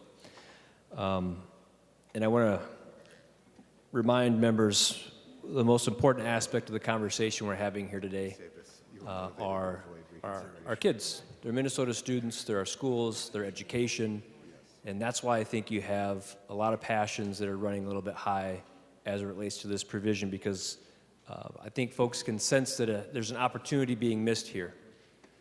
There was a lot of conversation about fiduciary duty, and I'll make some remarks to that in just a minute. But I think, unfortunately, members, what we had as it relates to this bill, which I don't dispute the intent behind it and what folks are trying to do and why they want to make the change that they want to do. The issue I have is we had an opportunity to kind of have our cake and eat it too. We could have made the changes that we'd like to see regarding the state's constitution while also putting in place a very, very important safeguard to prevent the fund from being sort of dwindled, or at least safeguard and preserve it.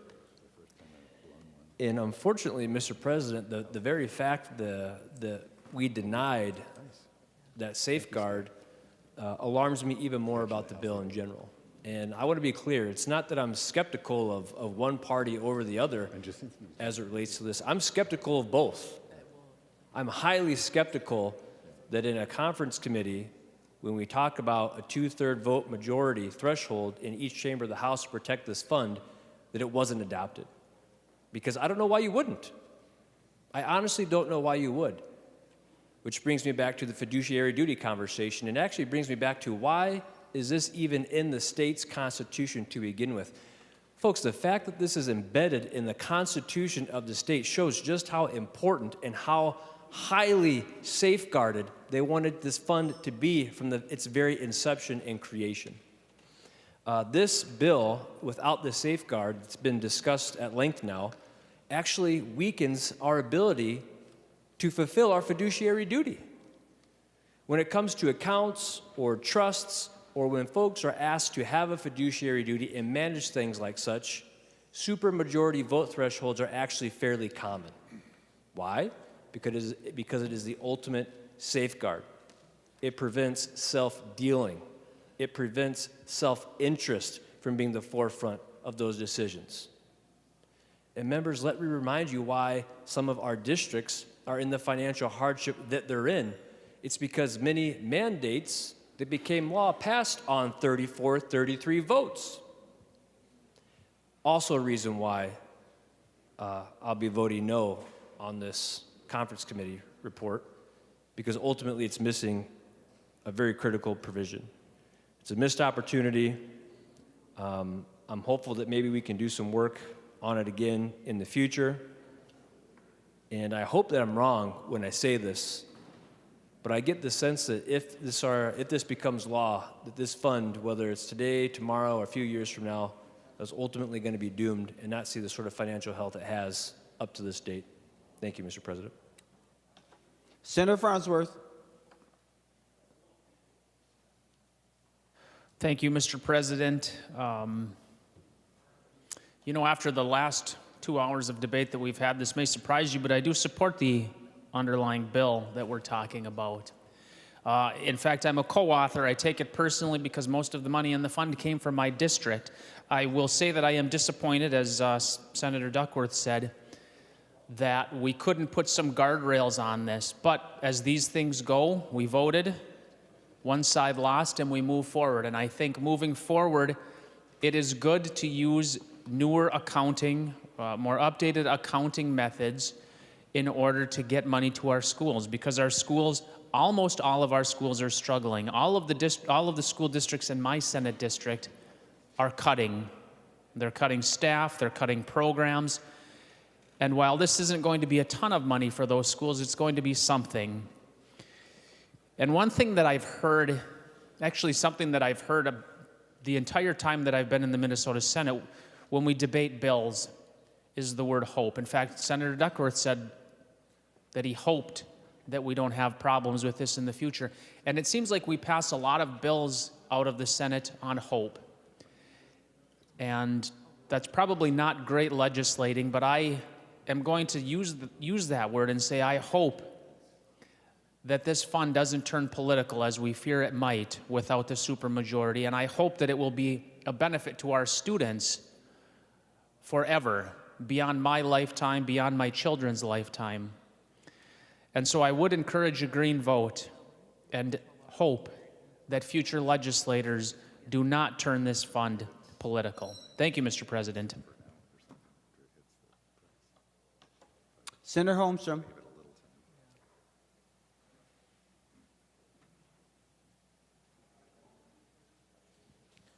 Mr. President, members, speaking of hope, this bill actually gave me some hope this year. I heard it in committee, and I saw it as an opportunity for a bipartisan solution to the unrealized and incalculable damage that the majority has done to our schools.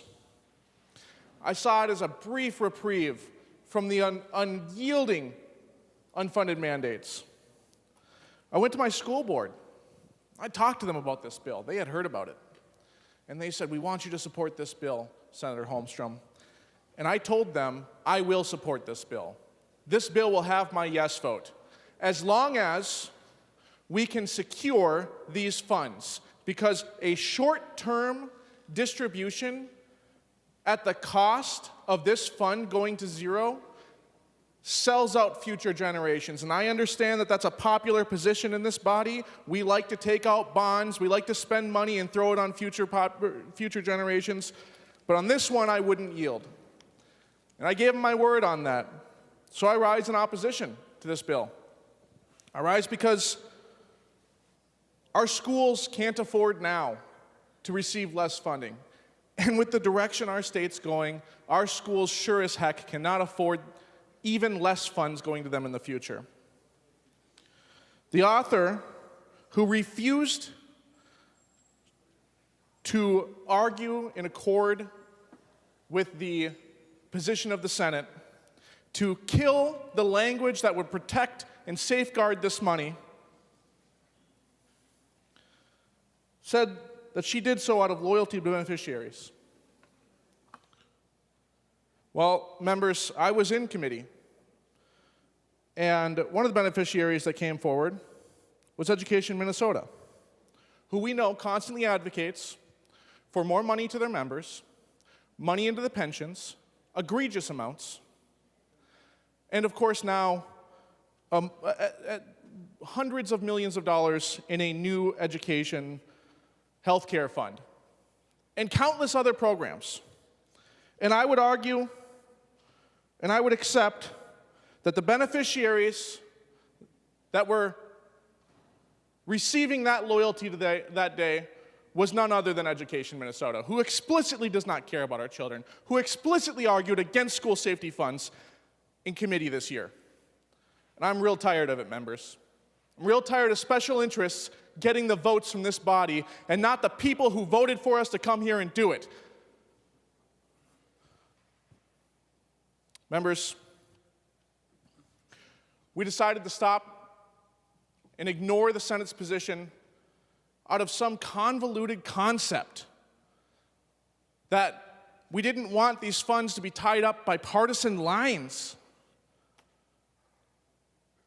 What the majority decision was in that amendment, in our position of this bill, was to do just that, members. It was to ensure that we could never raid this fund on partisan lines.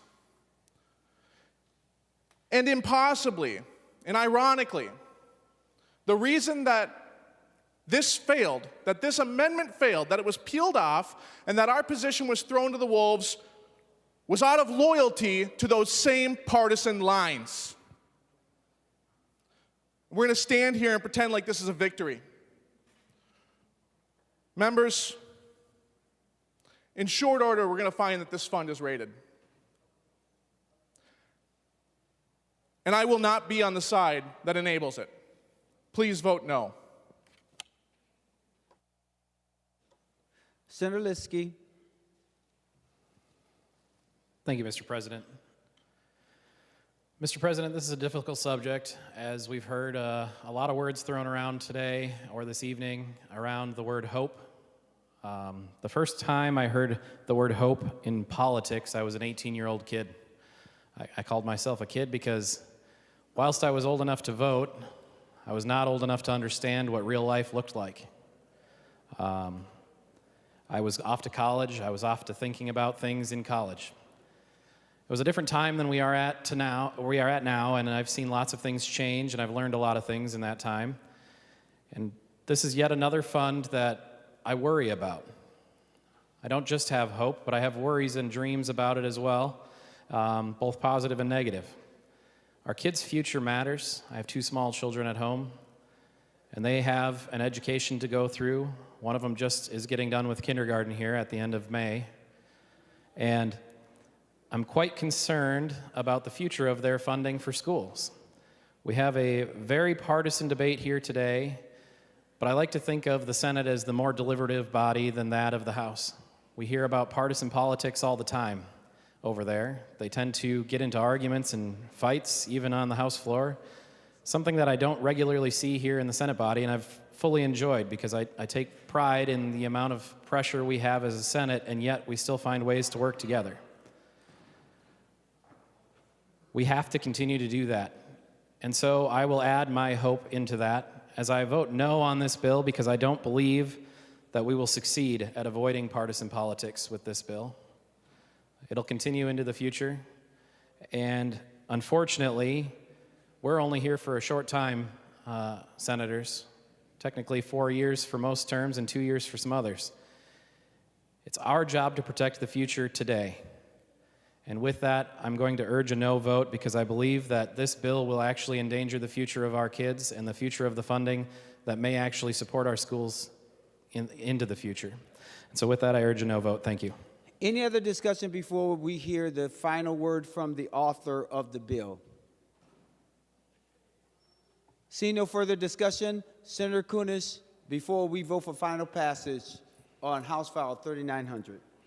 Thank you, Mr. President. And this certainly was unexpected but unexpected conversation that we had here this evening. The school trust land are almost sacred at the state legislature. I remember when I first became a House member and first learned about this trust. I had no idea that it existed. No idea that it existed. And when I realized the amount that was being distributed, I thought, oh my goodness, after all these years, since 1858, and our students are just receiving this minimal amount, and I was very curious why. And when I realized that there were some real restrictions, and I'm sure they were of the best intentions at the time, and that we hadn't looked at how we might make improvements, how we can get our biggest bang for our buck for our kids, that I started to think about how we might address that. Are we using these dollars in the best way? Are we investing them in a way that is going to not only preserve that corpus, but will also help those students? As the chair of Education Finance, I know very well the struggle that our teachers and our schools have. And I know that there are inequities across the state. And there is nothing I would love more than to be able to fill the pots for every single school district so that every single school can have more than one teacher or small class sizes, so that they can have all the programs that make a really well-rounded student. Art, music, phys ed, band, orchestra, choir, shop, so that every school would have a library media specialist at a minimum one. There's nothing I would love more than to be able to do that. But let's remember, members, that it is our tax dollars that are putting those dollars into our schools, and that not every school district has access to those dollars. They don't generate enough money to have all of those things that we want for our students. And so it is our responsibility as state legislators to use the assets and the resources that we do have at our fingertips to make sure that those dollars get to our students, into the classroom, to our teachers. And so, members, what we have here with this permanent school fund and this constitutional amendment is our responsibility to act as a trustee. We have a trust obligation with this account. It is our fiduciary duty. We have a strict legal and ethical responsibility. We hold the responsibility, and we are required to manage and protect those assets. Those assets are owned by the students. They have the rights and they have the interest in this school trust fund. And we as legislators, and this is what I have done in these 10 years working towards something like this, looking to make sure that we are protecting this fund as well as generating enough money to make a difference for our students. And that's what we're going to be able to do. We're going to be able to increase approximately 40% more dollars. And as somebody said, it's not a lot of money, but it's going to make a difference. And it's something that the schools can count on.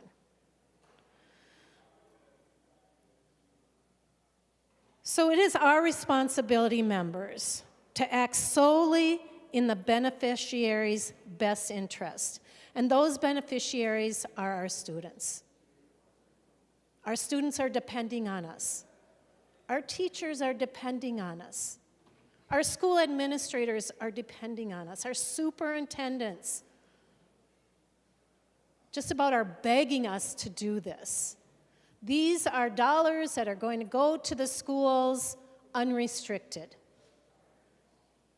The schools can use these dollars in the best way that they see. And that's what the schools want. And I know that we have put restrictions on funds, mostly to protect those funds, to make sure that they aren't misused or misused in an unlawful way, or that we had special objectives that we wanted the school districts to achieve around public safety, student safety, mental health, specific programming, all of those things. That's our responsibility, to make sure that the dollars that we are allocating are being used for the purpose that were intended, and they're used in the best way, and that there is accountability. And so, members, I ask you to vote green on House File 3900. And I ask you to do it for the students, not because this is what I want, even though it is what I want. It is because we are prioritizing the beneficiaries' needs over our own.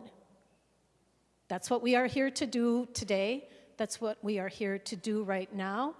And so I ask you all to prioritize your needs and your concerns, and make sure that our students are going to have these dollars not only today, not only tomorrow, not just down the road, but for the generations to come. And so, members, I ask you to vote green. The secretary would take the roll for final passage of House File 3900. Members, please vote.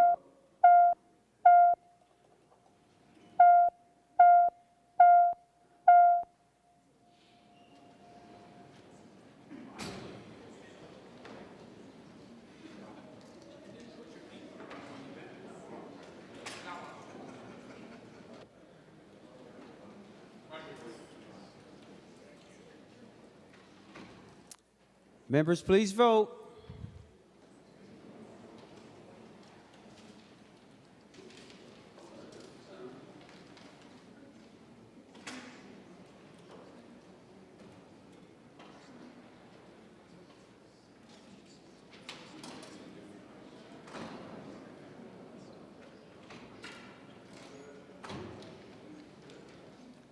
Senator Westland, for those voting pursuant to Rule 40.7.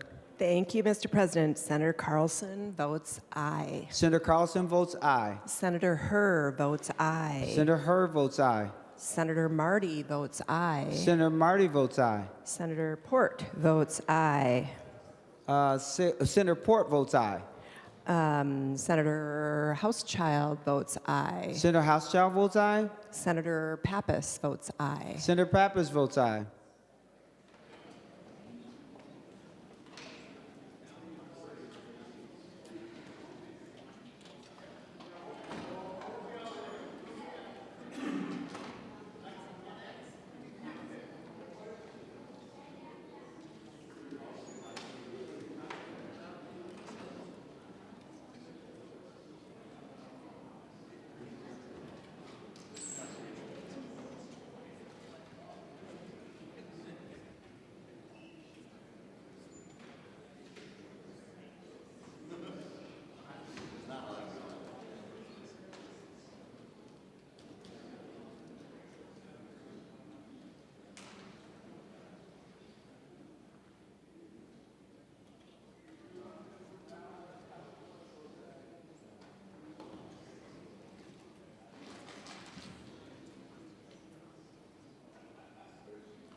Members, please no voting no talking at each other's desk.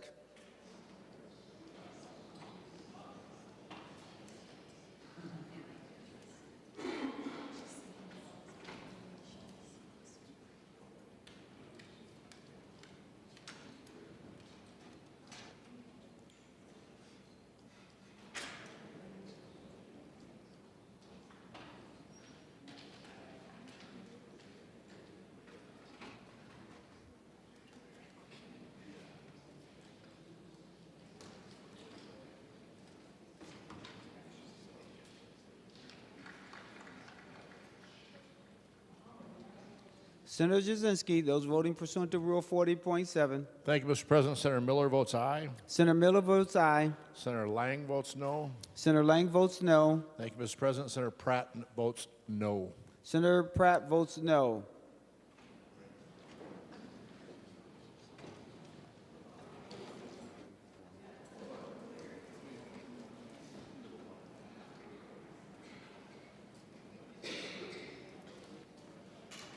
All senators having voted who desires to vote, the secretary will close the roll. There being 43 ayes and 24 nays, the bill is passed and its title agreed to. Members, I'm still reading from the special orders list that is dated May 16, 2026. I will now go to House File 2433, Senator Cwodzinski. Thank you, Mr. President. I have before you House File 2433. Before we get to that, I want to take this quick opportunity to thank all the people that worked so hard on pulling the, yeah, it's coming. I want to thank the Education Policy Committee, Vice Chair May Quaid, Ranking Member Coleman, Senator Abler, Senator Bolden, Senator Duckworth, Senator Hochschild, Senator Mann, Senator Miller, and Senator Wiesenberg. Special shout out to Senator Kunesh, my counterpart in all things education, my committee administrator, Emma Zelmer, my committee legislative assistant, Eileen Otto, with special thank you to the committee legislative assistant for education finance, Tessa Yeager, our nonpartisan research staff, Anne-Marie Lewis, Bjorn Arneson, and Jenna Hofer, the DFL and GOP research staff, Ryan Majerus and Ed Cook, the Senate pages, my interns, Dane and Elizabeth, and again, my second time I'd like to do this year, the sergeants and the State Patrol and the Capitol Security that do everything within their power to make this place a place where we feel safe and comfortable. I want to also take a minute to thank the front desk. You guys, we can't do any of this without you, so thank you all of you there, and the revisor's office. And I'd also like to just take a quick thank you to all the students that testified in our committee this year. We never missed a hearing all session where we did not have one or two students testify, if not more. And without their input and their perspective and their joy they bring to life, the committee wouldn't have been the same. And as someone much smarter than me once said, it takes a village. Members, I put on your desk earlier today, before we get to what is in the bill, I just want to talk briefly about what's not in the bill. What's not in the bill is a little discouraging, but I understand how this happens. It is the semi-quincentennial of the Declaration of Independence, and I put on members' desks a resolution that both leaders and Senator Coleman and Senator Murphy, Senator Johnson, Senator Coleman, and myself, and Senator Kunesh signed.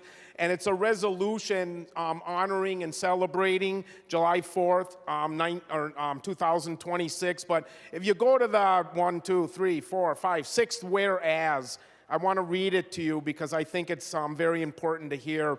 Whereas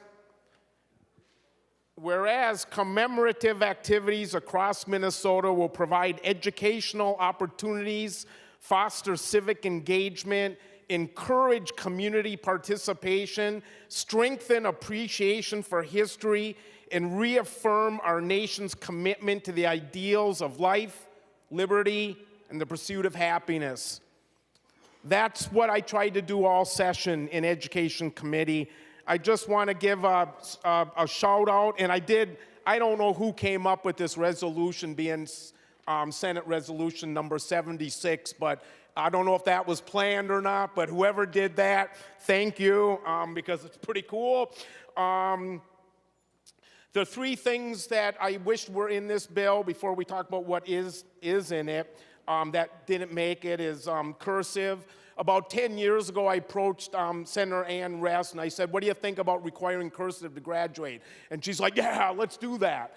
And for 10 years, we maybe not that enthusiastic, but in a more reserved fashion.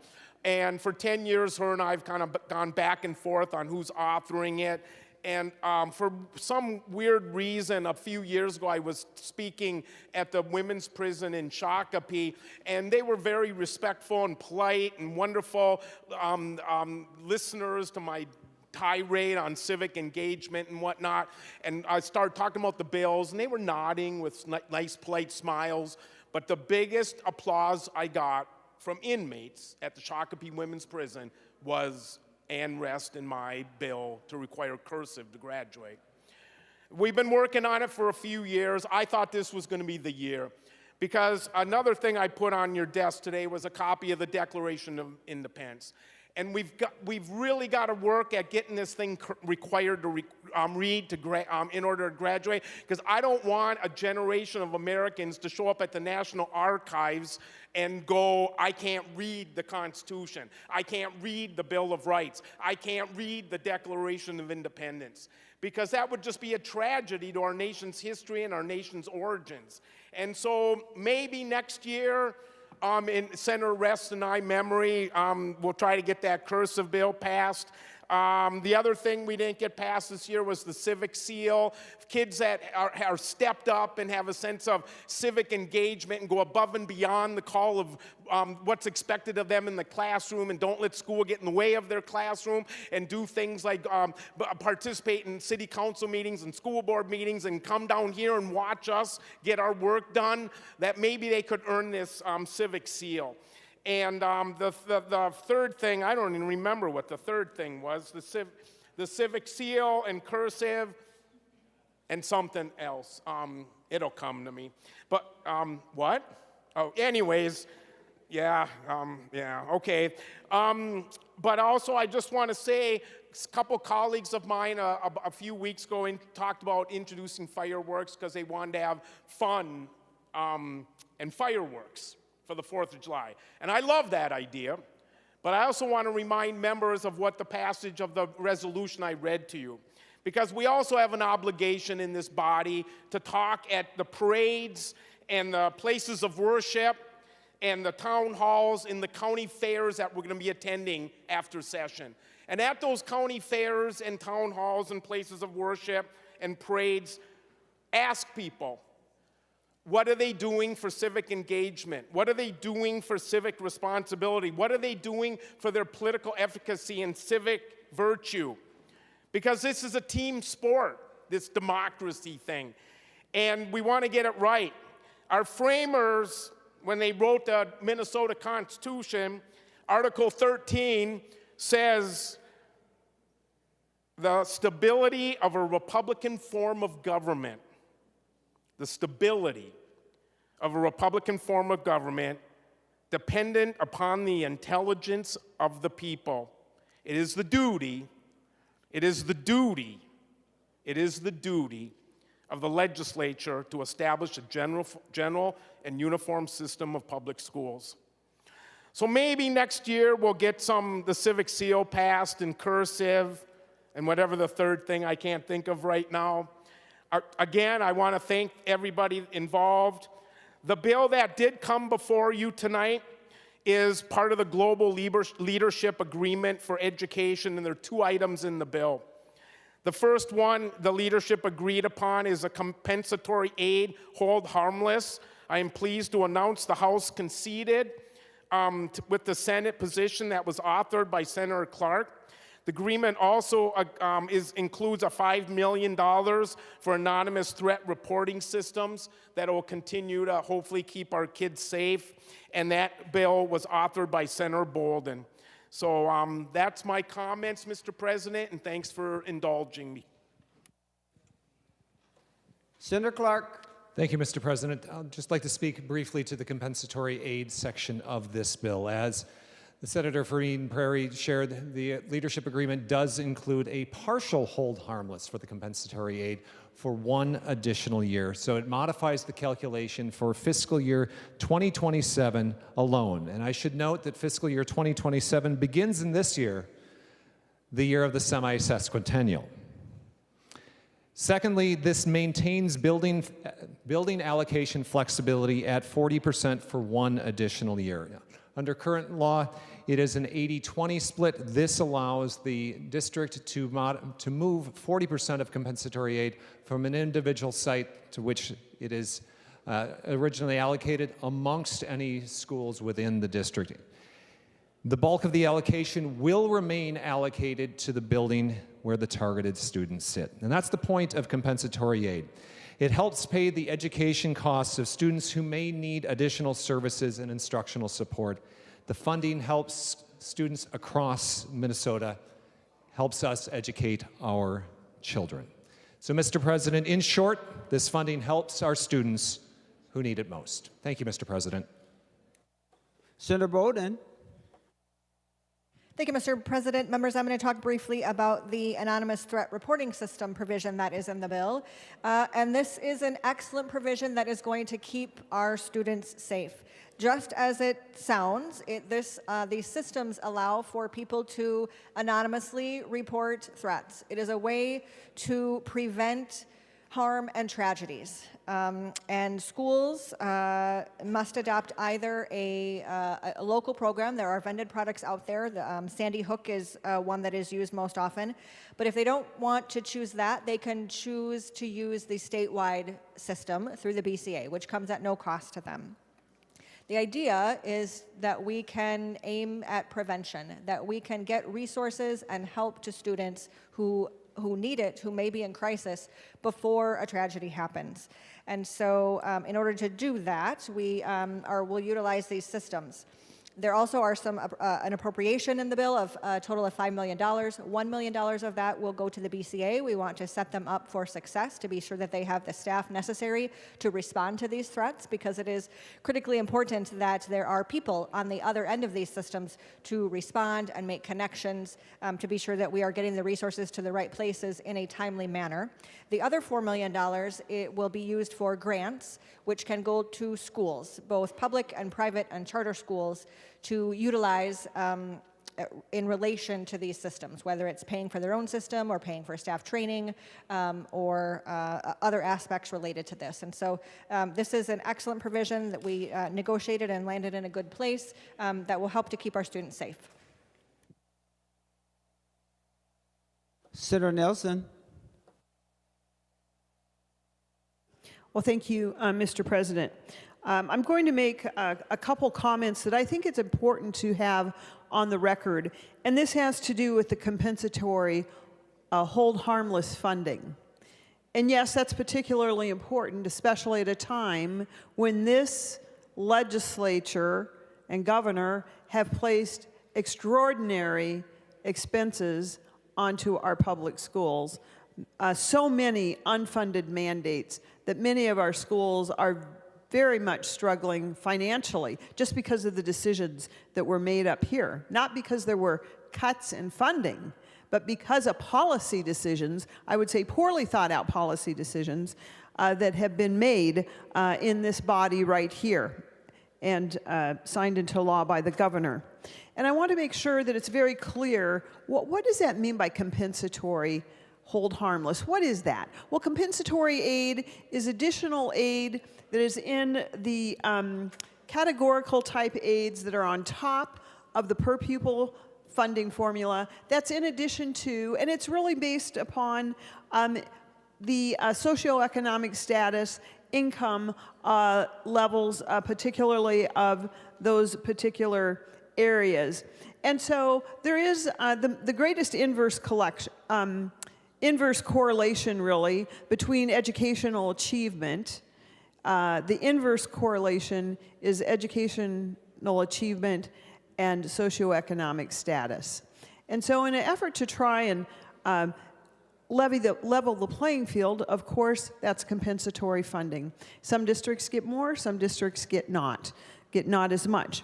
But the concern is what happened in this legislature 2 years ago when we passed free, and we don't have reduced lunch here in Minnesota. We never did. We just had a free lunch.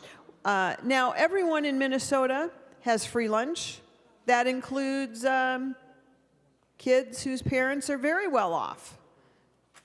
Those who are in the top 5%, those in the top 1% of income earners, those children also get free and reduced lunch.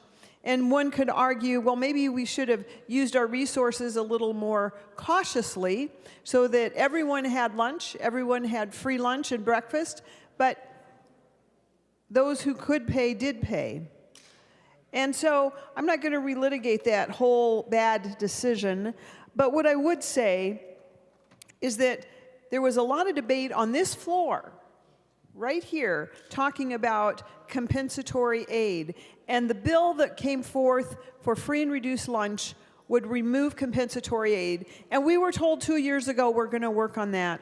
We're going to work on that. We're going to find another way. Well, the years have passed, and the only way that has been found has been to add more money to that particular budget item. So I would say the issue was not very well addressed. So I do plan to support the bill. I think it is important, but I am disappointed in the poor decision-making that has been made in this body in the last 2 years that has led us to this point. Senator Abler. Well, thank you, Mr. President, and I'm happy there's a bill about this. Compensatory has been a really very helpful program, and I'm not going to talk very long about it. So if you're waiting at home for the whole discussion, sorry. But it's been really helpful to fill in some of the gaps for some of the individuals that in our schools that are economically disadvantaged. Anoka has actually done a really good job with the money they've had to actually, over the years, reduce the achievement gap, which has been really quite nice. And so it's been a really big part with the site control and all that, and there's just a lot I could rave about, but Senator Cwodzinski, I will not take the time to discuss some of the amazing results from Minnesota's largest school district. However, there's a $5 million shortfall currently because of all the ways this changes as a result of the free lunch program and parents not signing up and all of that.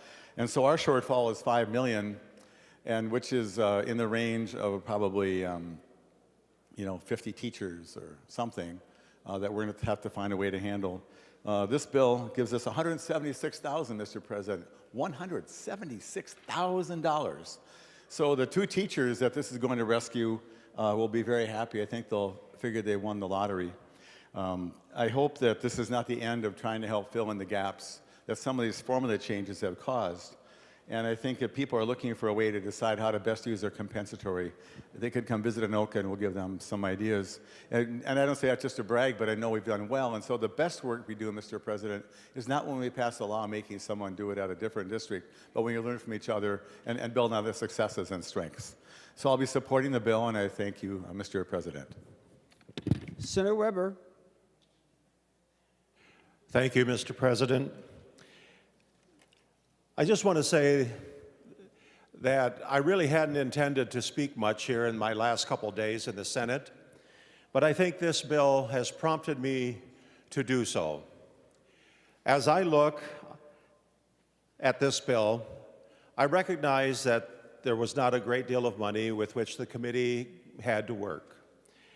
But as we look at it, and I do intend to vote for it, as we look at what it's going to do for our schools, the result is, as a result of the financial tsunami which washed over our schools in 23 and 24, as a result of the actions of the Democrat trifecta which reigns supreme, this bill is woefully inadequate.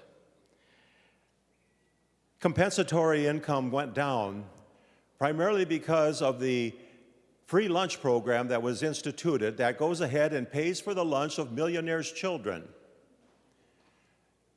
My kids have said to me, why did the legislature do that when we can afford to pay for our kids' lunch and there are so many needs that our school has? I said to them, I have no idea. They would not listen to us. In addition, we placed over 80 mandates on our school systems, some of them specific to education, others that affect everyone else, such as paid family leave. I had a superintendent tell me that he's looking at the possibility of being short 12 teachers at one time when he can't even find 3 substitutes when he needs them. As a result of this, we look at the financial problems that are besieging our schools, and I don't have the size of schools here that Senator Abler referred to, but even so, depending on the size of the schools in my district, they're looking at deficits of $100,000 to over $1 million. And why is that? It's because of us. It's because of the actions this legislature took in 23 and 24, and I have seen nothing that erases the negative effects that were created. I wish I could go home in retirement and say and brag and talk about what we did for E12 education in the past 4 years. I wish we all could. But unfortunately, Mr. President, we all should go home and apologize for what we did to them. Thank you. Senator Cwodzinski. Thank you, Mr. President. I won't go on long, but I'd just like to echo my fellow senators. Faribault, just where I was born and raised, has a lot of financial issues from what happened in 2023 under Democrat trifecta. At that time, Faribault had over 70% that qualified for free and reduced lunch. And when I met with all my schools, they had talked about the importance of filling out the paperwork to qualify them for extra funding, that compensatory funding. And now there's no reason they fill that paperwork out, and they have issues. So this bill, to my understanding, I know there was some additional compensatory funding in 2023, but this bill only gives Faribault's district $18,540 extra dollars for 3,000 students. Wow. I wonder what that will do in their budget. Give everybody a second apple every lunch period? What will it do? It's not enough funding. We need more funding. Our schools are struggling. They're laying off people. They don't have enough teachers. They're having to find substitutes for substitutes because of paid family leave. And they're struggling. Test scores are going down. Our schools are getting worse. We need more funding to get to our kids into the programs. Mr. President, I'll vote for this, but this is short of what we need for our students across the state of Minnesota. The last speaker we'll hear from before we vote will be that of Senator Cwodzinski. Senator Cwodzinski. Thank you, Mr. President. Thank you, members, for your concerns. Senator Cwodzinski, let me give it its third reading, and then you can speak. The Secretary will give the bill its third reading. House File Number 2433, a bill for an act relating to education finance modifying the calculation of compensatory aid for fiscal year 2027. Third reading. Senator Cwodzinski. Thank you, members, for raising your concerns. As a career educator, I do believe, fun fact, I spent more time in the classroom and had more students, 33 years in the classroom, 12,000 students than any senator in Minnesota history, and it never feels good when people that I respect and admire talk about how their schools are hurting. It's not music to my ears, it's fingernails on a chalkboard or permanent marker on a smartboard if you're younger. So that I'm saddened by this, and hopefully, I don't know, I know it looks like we've got 28 hours left, or maybe for some, well, I guess we can't get it. But that great scene in Monty Python and the Holy Grail, we're really not done in 28 hours, because, that scene where I'm not quite dead yet. We do have this responsibility here until next January 1st. And so the only ask I have of some of my colleagues, because I've been hearing about this now for a year or two about the unfunded mandates. I really would love to know if you could please provide me with a list of 3 or 4 or 5 things that your district really truly says this is an unfunded mandate. And I'd like to accumulate that list. And after 28 hours from now, maybe we'll have time to take a look at that list and see what we can come up with for the future. Thank you, members, and vote green. The Secretary will take the roll for final passage of House File 2433. Members, please vote.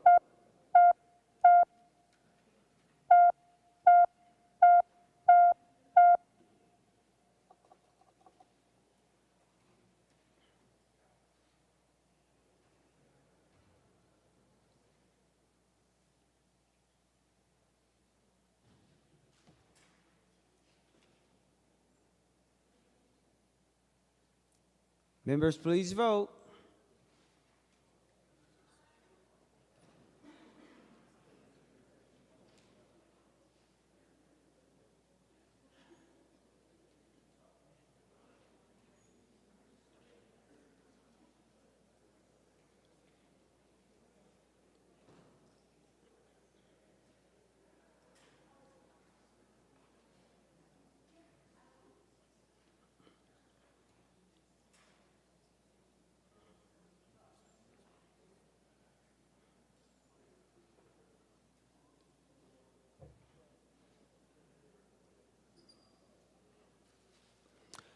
Senator Westland, for those voting pursuant to Rule 40.7. Thank you, Mr. President. Senator Marty votes aye. Senator Marty votes aye. Senator Port votes aye. Senator Port votes aye. Senator Housechild votes aye. Senator Housechild votes aye. Senator Rest votes aye. Senator Rest votes aye. And I'm just waiting on one more, Mr. President.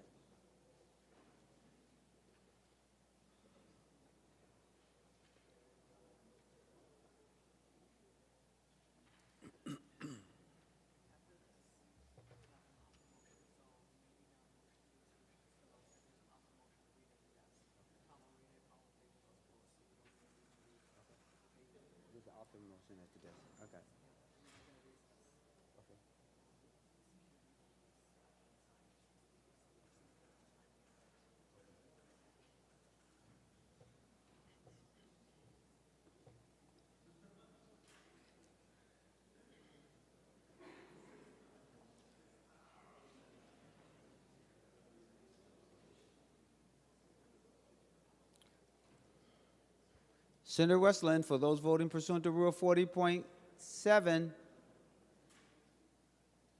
Thank you, Mr. President. Senator Carlson votes aye. Senator Carlson votes aye. And Senator Fateh votes aye. Did you say Senator Hoffman? Fateh votes sorry. aye. Senator Cwodzinski, for those voting pursuant to Rule 40.7. Thank you, Mr. President. Senator Lang votes aye. Senator Lang votes aye. Senator Miller votes aye. Senator Miller votes aye. And thank you, Mr. President. Senator Pratt votes aye. And Senator Pratt votes aye. All members having voted who desires to vote, the Secretary will close the roll. There have been 53 ayes and 14 nays. The bill is passed and its title agreed to. Member, there is a message at the desk. The Secretary will read the, the Secretary, there's a motion, an author's motion at the desk. The Secretary will report the author's motion. Senator Putnam moves that his name be stricken as chief author, shown as a co-author, and the name of Senator Cwodzinski be added as chief author to Senate File number 4560. All in favor of that motion, say aye. All those opposed, say no. The motion prevails. Members, Senator Murphy for a motion. Thank you, President Champion and members. I'm going to move a brief recess to the call of the President. We're just waiting for the signatures to be collected on the Safety and Security Conference Report, and then we can take that up as soon as we come back. So I'd expect about 15 minutes or so. Mr. President, I call a recess to the call of the President. On that motion, all in favor say aye. All those opposed say no. The motion prevails. The Senate is now adjourned until the Senate, I know, I'm tired. The Senate is now in recess to the call of the President. Yeah, you got too happy.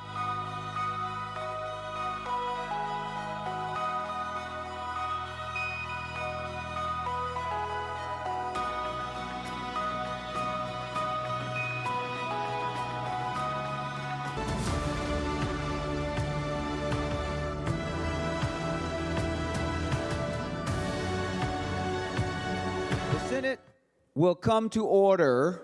Remaining under motions and resolutions, I now will go to Senator Latz.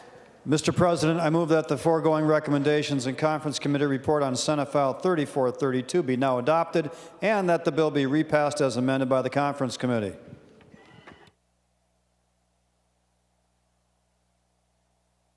Senator Latz moved that the foregoing recommendations and Conference Committee report on Senate File number 3432 be now adopted and that the bill be repassed as amended by the Conference Committee. Senator Latz, would you be so kind as to tell us the differences between when we first sent the bill out and how it returned? Senator Latz. Yeah, thank you, Mr. President. Members, this is the this bill went out as a safety and security package, and it came back as a safety and security package and the public safety budget bill. So we've combined both packages now, and we combined the targets but kept the funds separate for each target. Before I tell you about the bills, I do want to extend my appreciation and acknowledgments to those who made this public safety and judiciary package and all of our work this legislative session possible. Appreciation goes out to Judiciary and Public Safety Committee Vice Chair Senator Umer-Verbetten, GOP lead Senator Limmer, Judiciary Committee members Senators Clark, Cruen, Westrom, Pappas, Seeberger, Westland, and a person that we variously know as Senator New Guy. Some know him as Senator Holmstrom. DFL researcher Jackie Clinton, GOP researcher Linnea Michelson, Committee Legislative Assistant Kira Lehman, all of the nonpartisan committee pages, my interns Nora and Ari, Senate Counsel and Fiscal Analyst staff serving the Judiciary Committee, that's Ken Backus, Priya Primo, and Chris Turner, and those who staff safety and security, Andrew Erickson, Krista Boyd, and Tom Watson, and all of the council secretaries and support staff. Also like to acknowledge the staff in the offices of the Senate Journal, Index, Media Services, Public Information, our sergeants and their support staff, Information Technology, and our wonderful front desk staff here in the chambers. And finally, I want to acknowledge the Revisor's Office staffers and Vanessa Hoffman, and a belated thank you to the wonderful and inimitable Karen Lennertz, who retired before this session. I did pronounce inimitable correctly. Nicole Kaplan, our committee administrator, who didn't put her own name in here, who is absolutely astounding in the work that she does and pulls everything together for the committee. So members, we were given, working under two targets here, we had a $15.443 million target for the safety and security, for the public safety budget target, and we had a $32 million target for the safety and security package, which included Supreme Court and Department of Public Safety appropriations and language specifically focused on legislative security. And Senator Dibble, who carried that package, is going to describe that in a little more detail. First, I'm going to tell you about the safety package. We have in there non-fatal shooting clearance grants, Senator Clark's bill, that will help reduce homicides because it'll help clear out the non-fatal shootings. And there's been demonstrated evidence, especially in Ramsey County that's been doing this, that it's a very effective tool. We got the domestic violence task force language and funding there to help give guidance to all of us in reducing domestic violence in Minnesota. We have funding for services for released adults. That's a Senator Putnam provision. We have trafficking prevention services for youth in there. That's a Senator Lang provision. I should have noted the Domestic Violence Task Force is Senator Westland as well. We have in there Senator Green's provision to make medical facility security assaults a fourth-degree assault or a gross misdemeanor. It's an increase in penalty, particularly focused on those security staff in the medical facilities. We also have in there a Senator Housechild provision elevating or enhancing the penalties for theft when the victim is a vulnerable adult. We have about $2 million, a little over $2 million for the Philando Castile training reimbursement. That was a high priority of law enforcement that benefit. Well, we all benefit from better trained law enforcement, and they want to make sure they had sufficient training funds there. Importantly, we have $12 million in there for the transfer to the victims of crime account. Members, the Federal Government Office of Justice Programs cut crime victim funding to Minnesota by $12 million. So rather than allow the crime victim services to face literally cutbacks on the services they provide to victims of crime, this will completely backfill the hole that the federal government left us in. We have some language in the bill relating to the Clemency Review Commission, specifically when they take input from victims as they're considering clemency petitions. It will give the victim the option of making their input confidential. So we did some language changes there. We also have in the Article 1, Sections 1 through 3, relating to use of minors in sexual performance, some venue relating to prosecution, some changes to clarify that as well, and some allowances for courts when they're issuing a search warrant to authorize law enforcement and forensic investigators to conduct a review or a preview of the device or media at the location of the warrant execution. We also added in some language relating, well, I should say, it was Senator Pappas's language on the victim option for the Clemency Review Commission, and there was some cleanup language on the prediction markets bill that we had passed as a part of the public safety policy bill. After that was passed, staff and stakeholders identified a couple of ambiguities that we needed to clarify, so some of that clarifying language is in this package as well. So that is essentially the public safety budget portion. The total appropriation there is $15.443 million, with tails totaling $259,000. The other portion of the bill that's before us, the safety and security package, I'm going to describe the courts provision, and Senator Dibble is going to describe the remaining provisions in there. With regard to the courts provisions, there is security funding for judicial officials. We limited that to judges only, and we limited the reimbursement amount to $50 per month in the language. So the bill that went out had a general appropriation in this category, and the bill that comes back from the conference committee has a little more delineation by categories within the court system for that.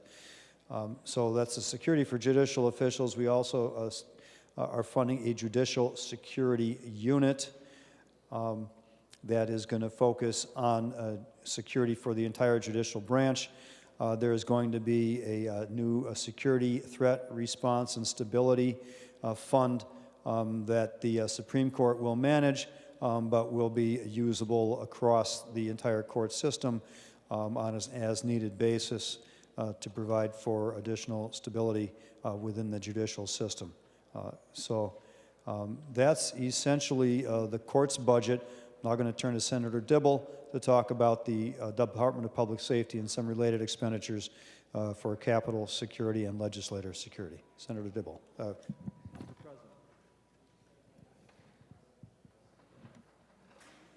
Senator Dibble.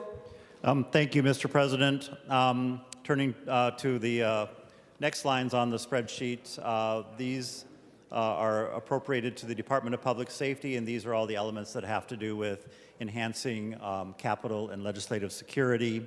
The first thing we do, Mr. President, is we do provide for the State Patrol operating deficiency that they requested in the amount of $1.92 million in this biennium. We do provide sufficient funding for screening, for keeping the entrances open to have access to the Capitol building in the amount of $7.3 million in this biennium and about 6.4 in the next biennium. Mr. President, I'll just note that some of that appropriation occurs in fiscal year 26, as we do with a couple of others, so that some of this work can continue to happen before we cross over into the next fiscal year, and so that we can stand up some of the new services that we're asking for. The screening would include the entry to the south side of the Capitol underneath the steps, providing for this is all for year-round access, providing for the tunnel between the Minnesota Senate building and the Capitol, as well as the tunnel to the administrative building. We do, just in case you're wondering, we do keep the screening that maintains access, secure access to our building, but that's in another line item. There's some additional money that's accounted for screening that will be needed in the tunnel once the new state office building opens. We have what we term capital security enhancements, and that is for personnel, equipment, et cetera, for the Capitol complex, improvements to buildings, some staffing is included in this, as well as some equipment needs. We don't specify exactly what in the context of the bill or the spreadsheet, but we have communicated to them of all the requests they had, what these are intended for, and we'll request that they come back and tell us what they actually did spend that money on. That's in the amount of $4.7 million in the current biennium, 3.1 in the tails. We have the Legislative Services and Protective Services Unit, which will be of most interest as we present the details of that in a few minutes. And that includes mostly staffing complement increases in the amount of $1.7 million starting in this fiscal year so they can get stood up right away, carrying on to the tails of $2.6 million. We provide about $1 million, almost exactly $1 million to the BCA to assist the Legislative Services, Protective Services Unit with threat assessment and investigation, and then about $100,000 for the Security Services Task Force. Flipping over to the other side of the spreadsheet, let me just get my little...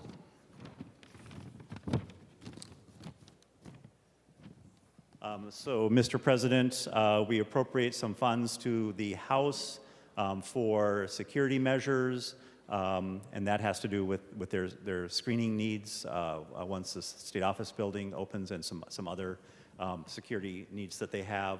Then we provide for reimbursements that we'll provide in the case of personal security services for House members, and then we repeat both of those types of appropriations for the Senate security measures. That's for the screening at the Minnesota Senate building, about $2 million in this fiscal year, or in this biennium, and $2 million in the next, and likewise reimbursements.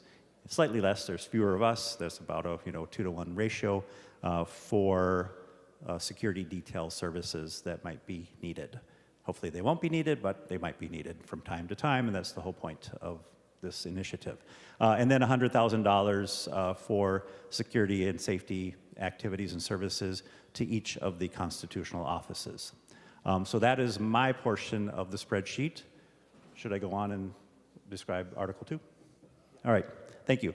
So members, Article 2 of the Conference Committee report creates a significantly more formalized and professional Capitol security structure within the Minnesota State Patrol security service that we have here at the Capitol and on the Capitol complex, to focus, of course, on threats to the public, to legislators, and to our staff, et cetera. So we formally established the Capitol Security Unit or section or division within the State Patrol, and it performs all the functions that we're already familiar with today. It is the final authority regarding public safety and security in the Capitol complex. The responsibilities are expanded. So in addition to what we're familiar with, we do establish that they are the final investigatory authority here at the Capitol complex. That wasn't quite as clear or true previously. And we do require that troopers be trained or experienced in criminal investigations. I mentioned already they are the lead investigative agency. They can transfer those responsibilities to, for example, the St. Paul Police, the Ramsey County Sheriff, upon written agreement from circumstance to circumstance. We create the Legislative Services Unit. That's probably the centerpiece of this legislation within the Capitol Security Division. This unit is specifically tasked with identifying, assessing, investigating, and helping mitigate threats against members of the legislature. It expressly authorizes coordination of personal security and protective services when warranted by a credible threat. So in practical terms, when one of us receives a threatening communication or experiences stalking or harassments, or faces another safety concern, we may request assessment and assistance from the unit. The leadership, our leadership, including the Speaker, House Minority Leader, Senate Majority Leader, Senate Minority Leader, may refer threats for assessment. And then it establishes a priority framework for handling those threats. The highest priority threat goes to those, of course, that need an emergency response situation. That's fairly logical. Then followed by threats referred by legislative leadership, by ourselves, and those that are independently identified by the unit itself. For imminent credible threats, the unit vis-a-vis the commissioner is required to coordinate an immediate law enforcement response using available resources. So that, for example, may be in conjunction with the Bureau of Criminal Apprehension, the State Patrol itself, or local law enforcement. Importantly for us, for members, this creates a formal obligation for the Legislative Services Unit to communicate with the legislator who is the subject of the threat. The information that must be provided is an estimation of how long the threat will take, an estimation of how long the threat assessment will take, an explanation of what the threat is, a recommendation for mitigating the threat, and proposed actions the unit itself intends to take. Of course, these services may extend beyond the Capitol when justified by a credible threat. State Patrol authorities expanded to explicitly authorize security protection for legislators and constitutional officers for a limited period in response to threats to life or safety. So, for example, if there were a serious and credible threat directed at a member at home, during travel, at a district event, another public appearance, the State Patrol could coordinate, provide protective services, or work jointly with local law enforcement to do so. And we have, of course, authority to provide for those costs, either for the State Patrol or law enforcement, to cover personnel, overtime, travel, and equipment. There's another important provision. The Legislative Services Unit is now the central coordination hub between legislators, the House and Senate Sergeants at Arms, local law enforcement, the Minnesota Fusion Center, and the State Patrol. Another big part of the work that they are required to do is to establish statewide threat protocols, communication procedures, security guidance, orientation and training for new legislators, and recommendations regarding security vulnerabilities. We do provide, of course, the protective services to be a priority, and we provided the funds in this biennium so they can start getting that activity stood up immediately. This planning and assessment, et cetera, work will be occurring starting with the new biennium and might take a little time to get stood up. There's a lot of work, but a very, very important work. The bill includes important privacy protections. Legislators may voluntarily provide emergency contact information, addresses, family contact information, et cetera, to the Department of Public Safety for security persons. And of course, that information is all classified as private. You can opt in or out of providing that information, but I would advise that you provide it. It's very, very important. And finally, there is a bipartisan security services task force that's composed of legislators, State Patrol leadership, local law enforcement representatives, constitutional officers, the judiciary, the legislative sergeants at arms, and their task is to oversee implementation, recommend future improvements.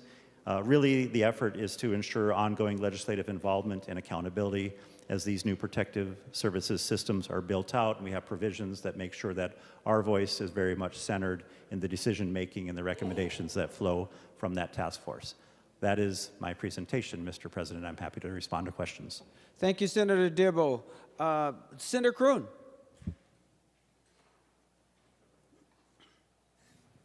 Thank you, Mr. President. The conference committee report, I think, is a result of some good negotiations. I think the bill came back better in a lot of respects. I think it came back more balanced in a lot of respects. I think it came back more right-sized on the budget, on the capital security measures than when it left here, while still being included. Some good things. I'll be very brief on my comments because there's a lot in here. I'm very, one of the best things that happened when it came back is full funding for our law enforcement training, something our law enforcement community has been asking for, and it's a really good development to get that funding back up to where it needs to be. The other thing, Mr. President, I mentioned, one of the good things is the funding for crime victim services. With some of the cuts from the federal government on this was desperately needed, and it'll go to places like in Anoka County in my district, the Alexandria House, the shelter for domestic violence victims, desperately needs this fund. They have reached out to me, and so I'm glad to see that funding included. I would say, Mr. President, one of the bad developments on this conference committee report, again, is our lack of funding for our courts.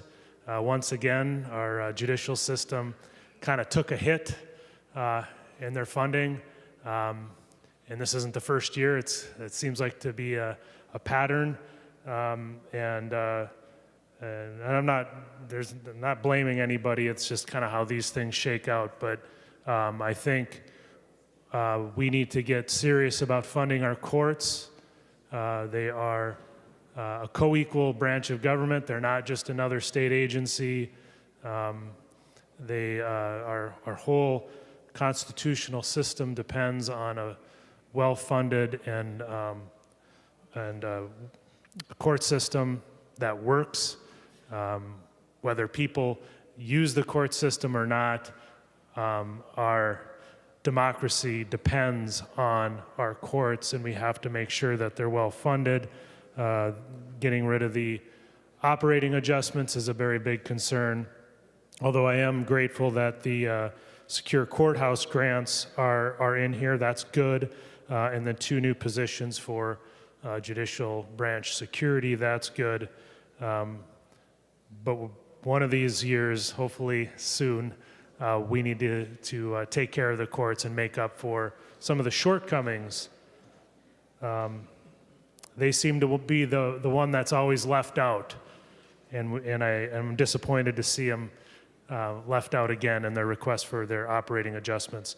But other than that, Mr. President, I think it's a good conference committee report. I'll be supporting it, and it was the first conference committee that I've been on, so I'd just like to thank our researchers, Linnea Michelson, Christina Wilson, Tom Scheda, for keeping me up to date and letting me know the happenings in the conference committee. Thank you very much. And with that, Mr. President, I encourage people to vote yes. Senator Limmer, would you like to speak now or after third reading? Now, Thank okay? you. Thank you, Mr. President. Senator Limmer. Members, I want to echo the comments that were made earlier this evening regarding this bill. I, too, am grateful that the Senate acquiesced to the $6 million of law enforcement training. You may recall a few years ago, that was a primary marquee issue from the legislature, that better law enforcement training was needed in the state of Minnesota, and that it needed to be expanded for unique training requirements for law enforcement, for the 10,000 police officers that are licensed in this state. It was rather surprising that the governor did not quite fully fund the $6 million that we had established as a pattern many years ago. And I'm glad that the legislature is taking a step forward to recognize that $6 million is the right number and that it's desperately needed by political subdivisions all over the state.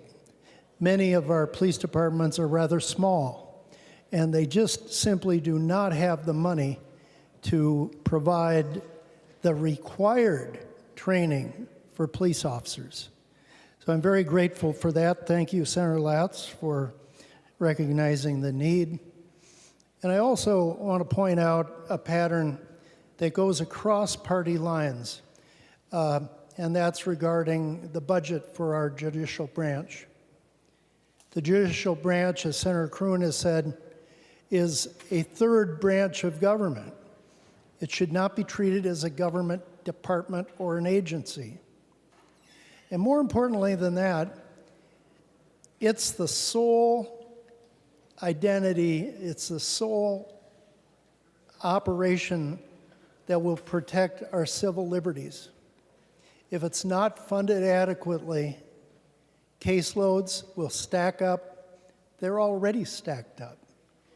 But underfunding the judicial branch is a sad reality that we really must continue to educate the executive branch as well as all members in the legislature.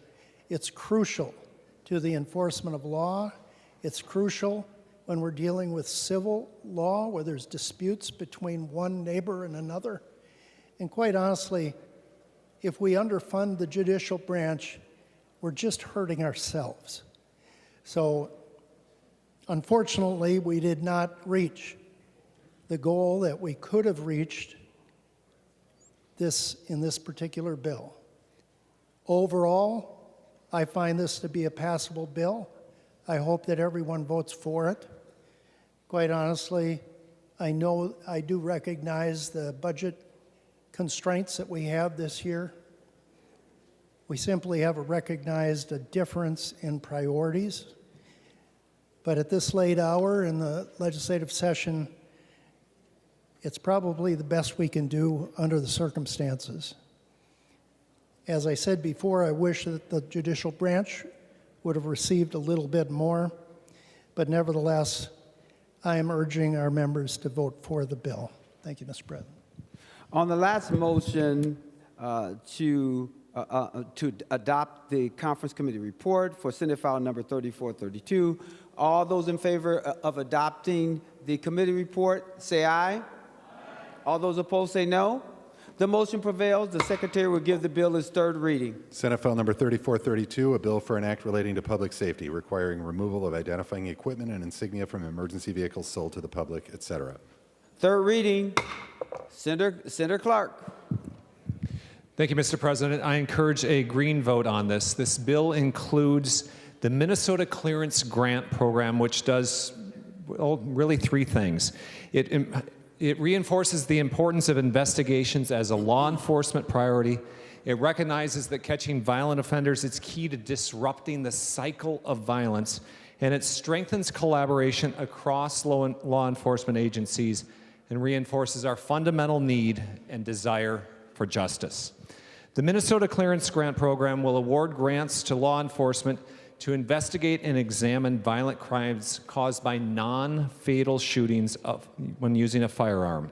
Historically, police departments have prioritized fatal shootings. This will establish a grant program that investigates non-fatal shootings in the same way as fatal shootings. The grant program is modeled after a successful program here in Ramsey County that Attorney Choi has created that has significantly contributed to an increase in clearance of non-fatal shootings. Additionally, focusing on non-fatal shootings provides justice to victims and their families. The program is well proven and has attracted support from a broad set of interested parties, from the Justice Research Center to the Center for American Experiment. Mr. President, the program works. Let's bring this program to all of Minnesota. Any other discussion before we vote for final passes? Senator Westland. Thank you, Mr. President. I'm grateful for the inclusion in this bill of the task force on domestic violence and the important work that they will do to ensure certainly better training for police officers and others who are interacting with victims of domestic violence. It's a good bill. This bill creates also some safety and security provisions that we have spent a lot of time talking about this year, and I'm grateful that we were able to get this over the finish line. Thank you. Any other discussion for final passage? Senator Dibble. Thank you, Mr. President. I just briefly want to thank my staff as well. Of course, my committee administrator, Beth Ethier, my legislative assistant, Alex Will. I want to add my tremendous thanks to Jackie Clinton, who does a tremendous job for us. Danny Gill, researcher, our nonpartisan staff, Krista Boyd and Tom Watson, of course, my counterpart on the Transportation Committee, Senator Cwodzinski, and his staff person, Tom Sheeta.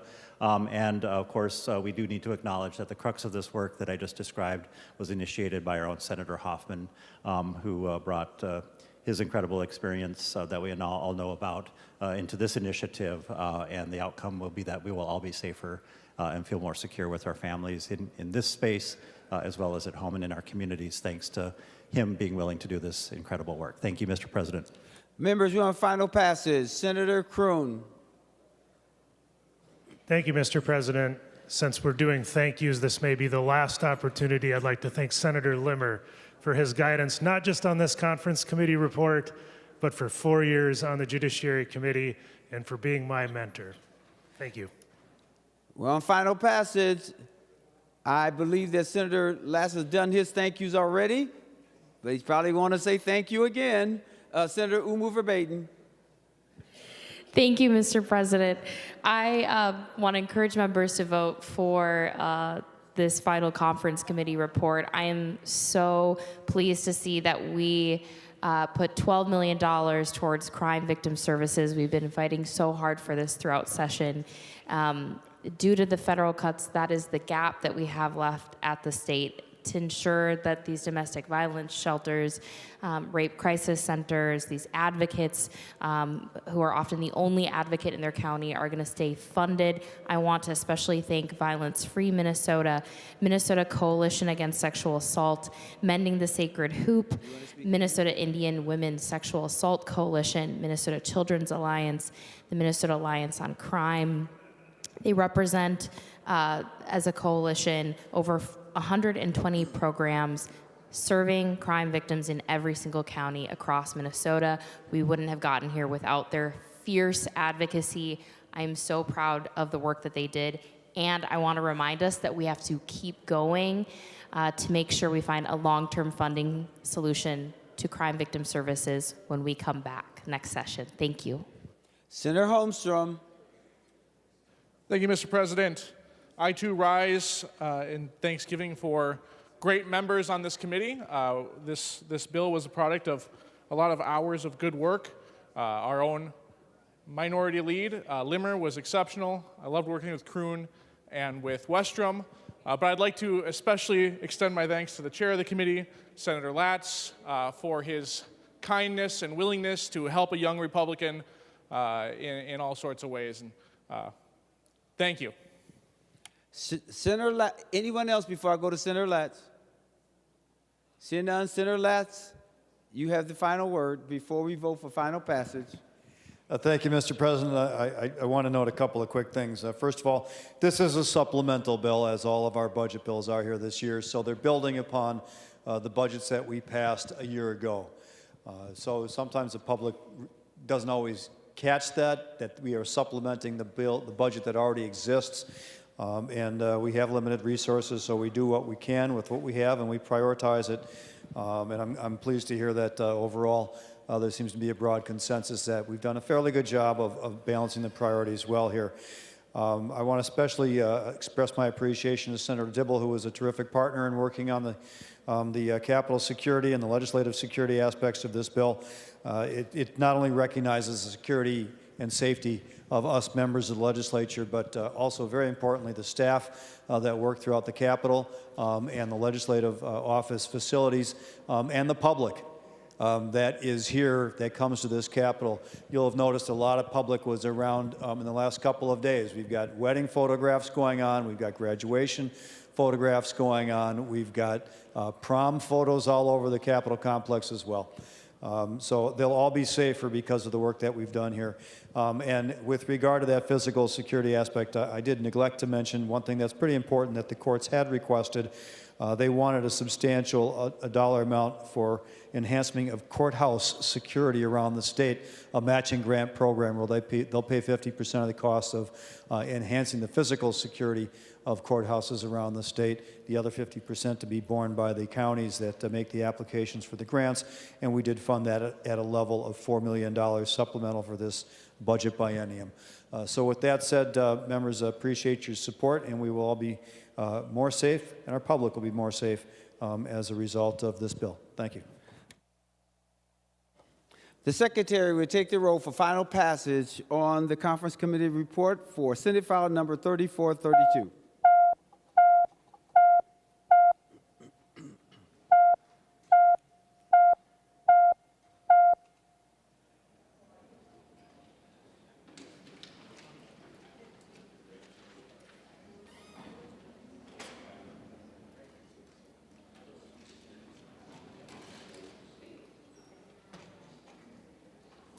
Members, please vote. I am going to Senator Westland for those voting pursuant to Rule 40.7.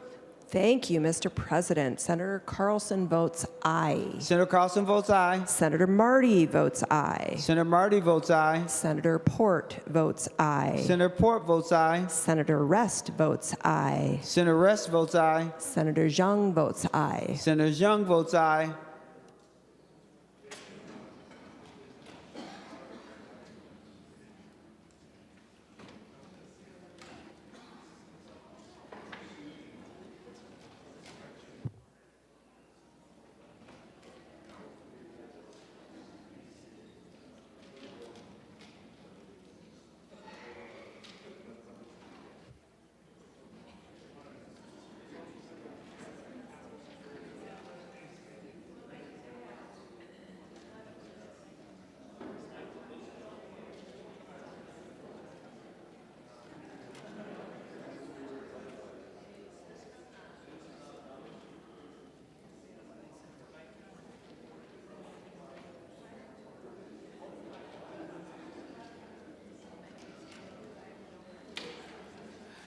Senator Cwodzinski for those voting pursuant to Rule 40.7. Thank you, Mr. President. Senator Lang votes aye. Senator Lang votes aye. Senator Miller votes aye. Senator Miller votes aye. And thank you, Mr. President. Senator Pratt votes aye. And Senator Pratt votes aye. All members having voted who desires a vote, the Secretary will close the roll. There have been 59 ayes and 8 nays. The bill is passed and is title agreed to. Members, I was asked to make this announcement that we are waiting for, and it should be coming right over, the Conference Committee for Higher Ed. We are asking you to stay close to the chambers because we want to start immediately once the Higher Ed Conference Committee comes over. That is my understanding. And with that, Senator Murphy for a motion. Thank you, Mr. President. I'll move a very brief recess to the call of the President. On that motion, all in favor say aye. All those opposed say no. The motion prevails. The Senate is in recess.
The Senate will come to order.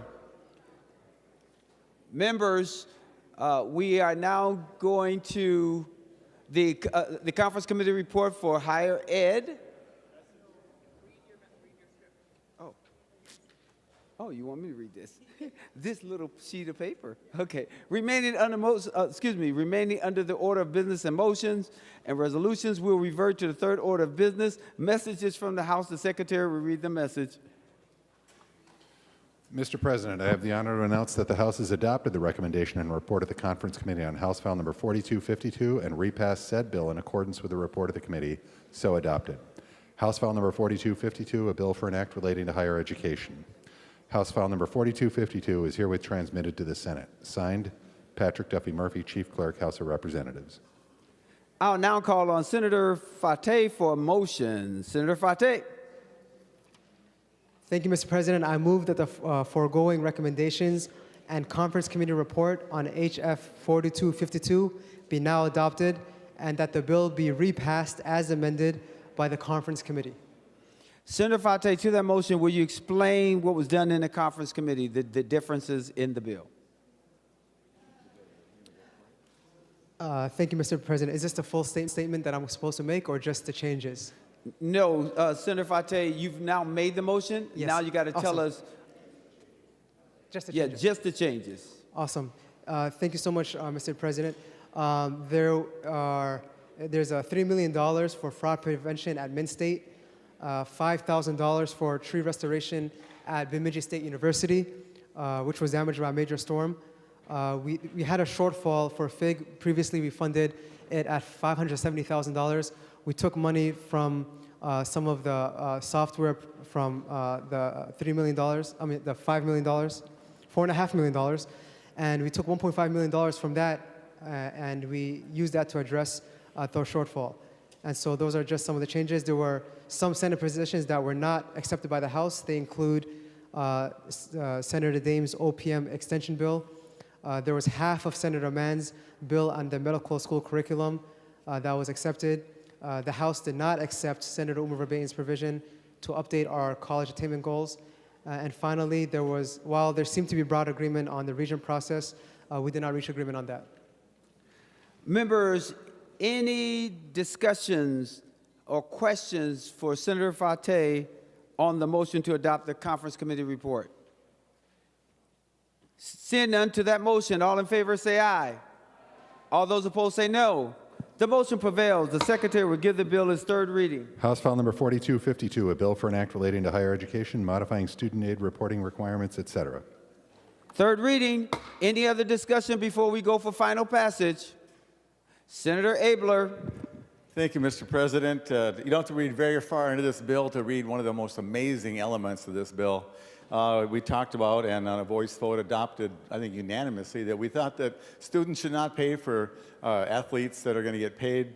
Let them get paid, fight that fight. But so I want to commend the good chair here and the conferees that they were able to accept the Senate position. And so now the Minnesota State will not be able to do this, and the U is strongly urged to not be having students dip into their little coffers and go poor so other students can get rich. Thank you, Mr. President. I would suggest a yes vote. Thank you. Members, we're on final passage. If there's no one else, we'll go to Senator Fateh for final words, but we'll go to Senator Duckworth and a couple others before. Senator Duckworth. Thanks, Mr. President. Just briefly, had the pleasure of serving on the conference committee. Just want to commend the work of that specific committee, Republicans and Democrats, and the staff did a lot of collaborating, a lot of give and take to ultimately come up with what's probably a pretty fair bill. I don't think I would be doing my job if I didn't mention that we still have a lot of work to do as it relates to the state grant. There are many things we need to continue to prioritize, like trying to keep tuition affordable and helping students and families attack the debt they're taking on to send folks to higher education institutions. But with that being said, I appreciate the work that has been done as it relates to this bill, and at the end of the day, it's not a bad one at all. Thank you. Senator Umar Verbain. Thank you, Mr. President. I want to start with a few things I'm disappointed in this bill. One is that we're not going to have a statewide attainment goal. There was a lot of work done by the Minnesota P20 partnership with the stakeholders that they convened to set a new goal for 2040, 75%, to establish some sub-goals, to do some great work in collaboration to actually help us achieve that goal. I think we need to set a goal and figure out where we're going to ensure that Minnesota students get what they need. So I'm disappointed that that's not moving forward and that we weren't able to make some necessary changes to the Regents process. I think that's something we're going to have to continue to work on in this body. It needs a lot of changes. But I will end on a positive note in that we are moving forward with some necessary protections for pregnant and parenting students and ensuring that they have priority registration. I really want to thank Students United, Lead MN, just our amazing student-led organizations who come here to the Capitol. They share their stories with us. They advocate, they help draft legislation and get it across the finish line, and this was their top priority this year. I was really honored to carry it with them. Please vote yes. Before the Secretary takes the roll on final passage of House File as amended by the Conference Committee, we'll hear from the author of the bill. If there's no one else, we're going to the author of the bill. That would be Senator Fateh. Senator Fateh.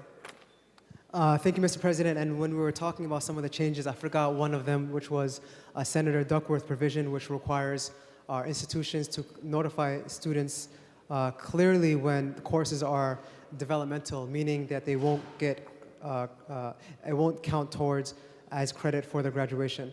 Last thing I want to speak on is that we made some great work in the committee this year, but because of the global agreement, we weren't able to invest anything in the state grant shortfall. We had $131 million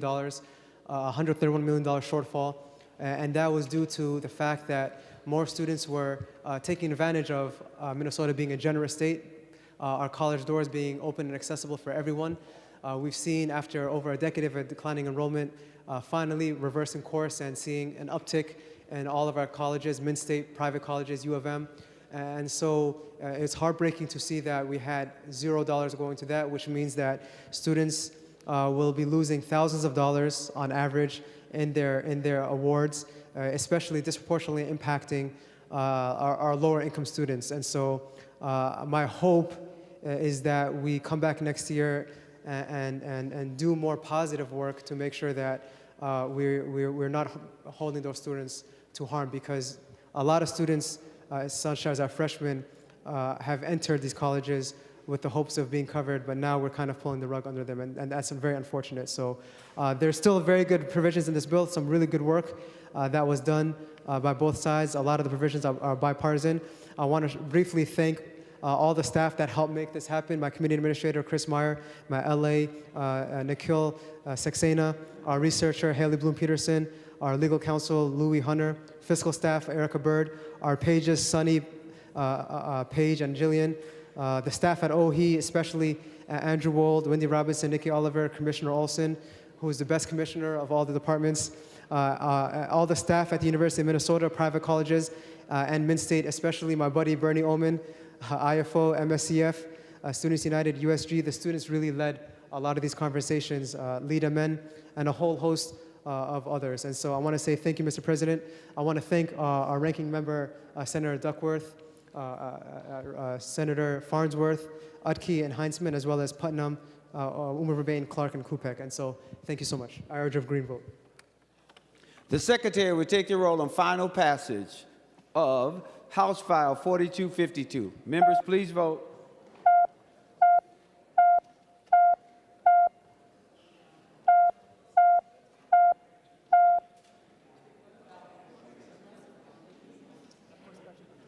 Senator Westland, for those voting pursuant to Rule 40.7. Thank you, Mr. President. Senator Carlson votes aye. Senator Carlson votes aye. Senator Marty votes aye. Senator Marty votes aye. Senator Port votes aye. Senator Port votes aye. Senator Rest votes aye. Senator Rest votes aye. And Senator Zhang votes aye. Senator Zhang votes aye.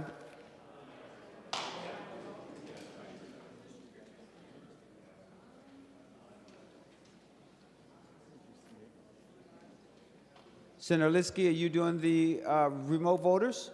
All right. I saw you standing. We can make it up.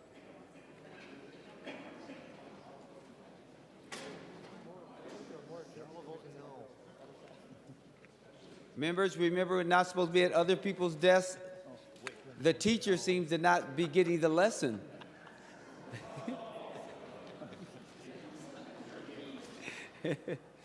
It's just a joke. It's just a joke, Senator Cwodzinski.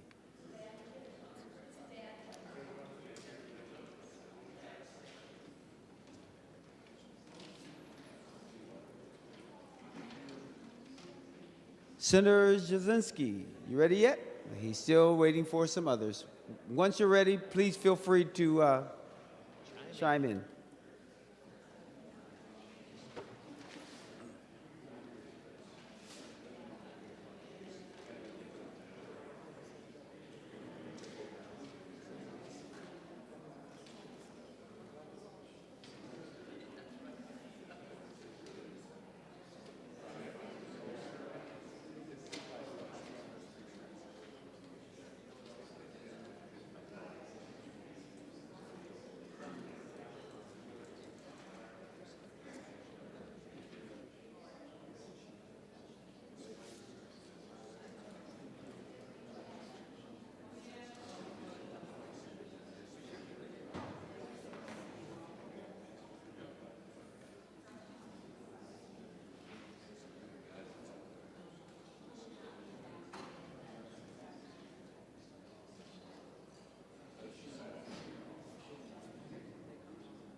Senator Cwodzinski.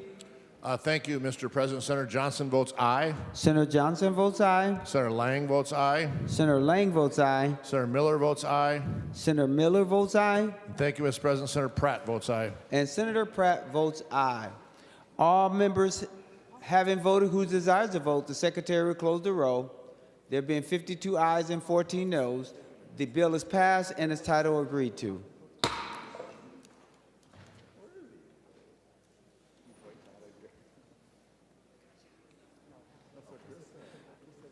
Senator Murphy for a motion to recess. We're still waiting for a couple other things.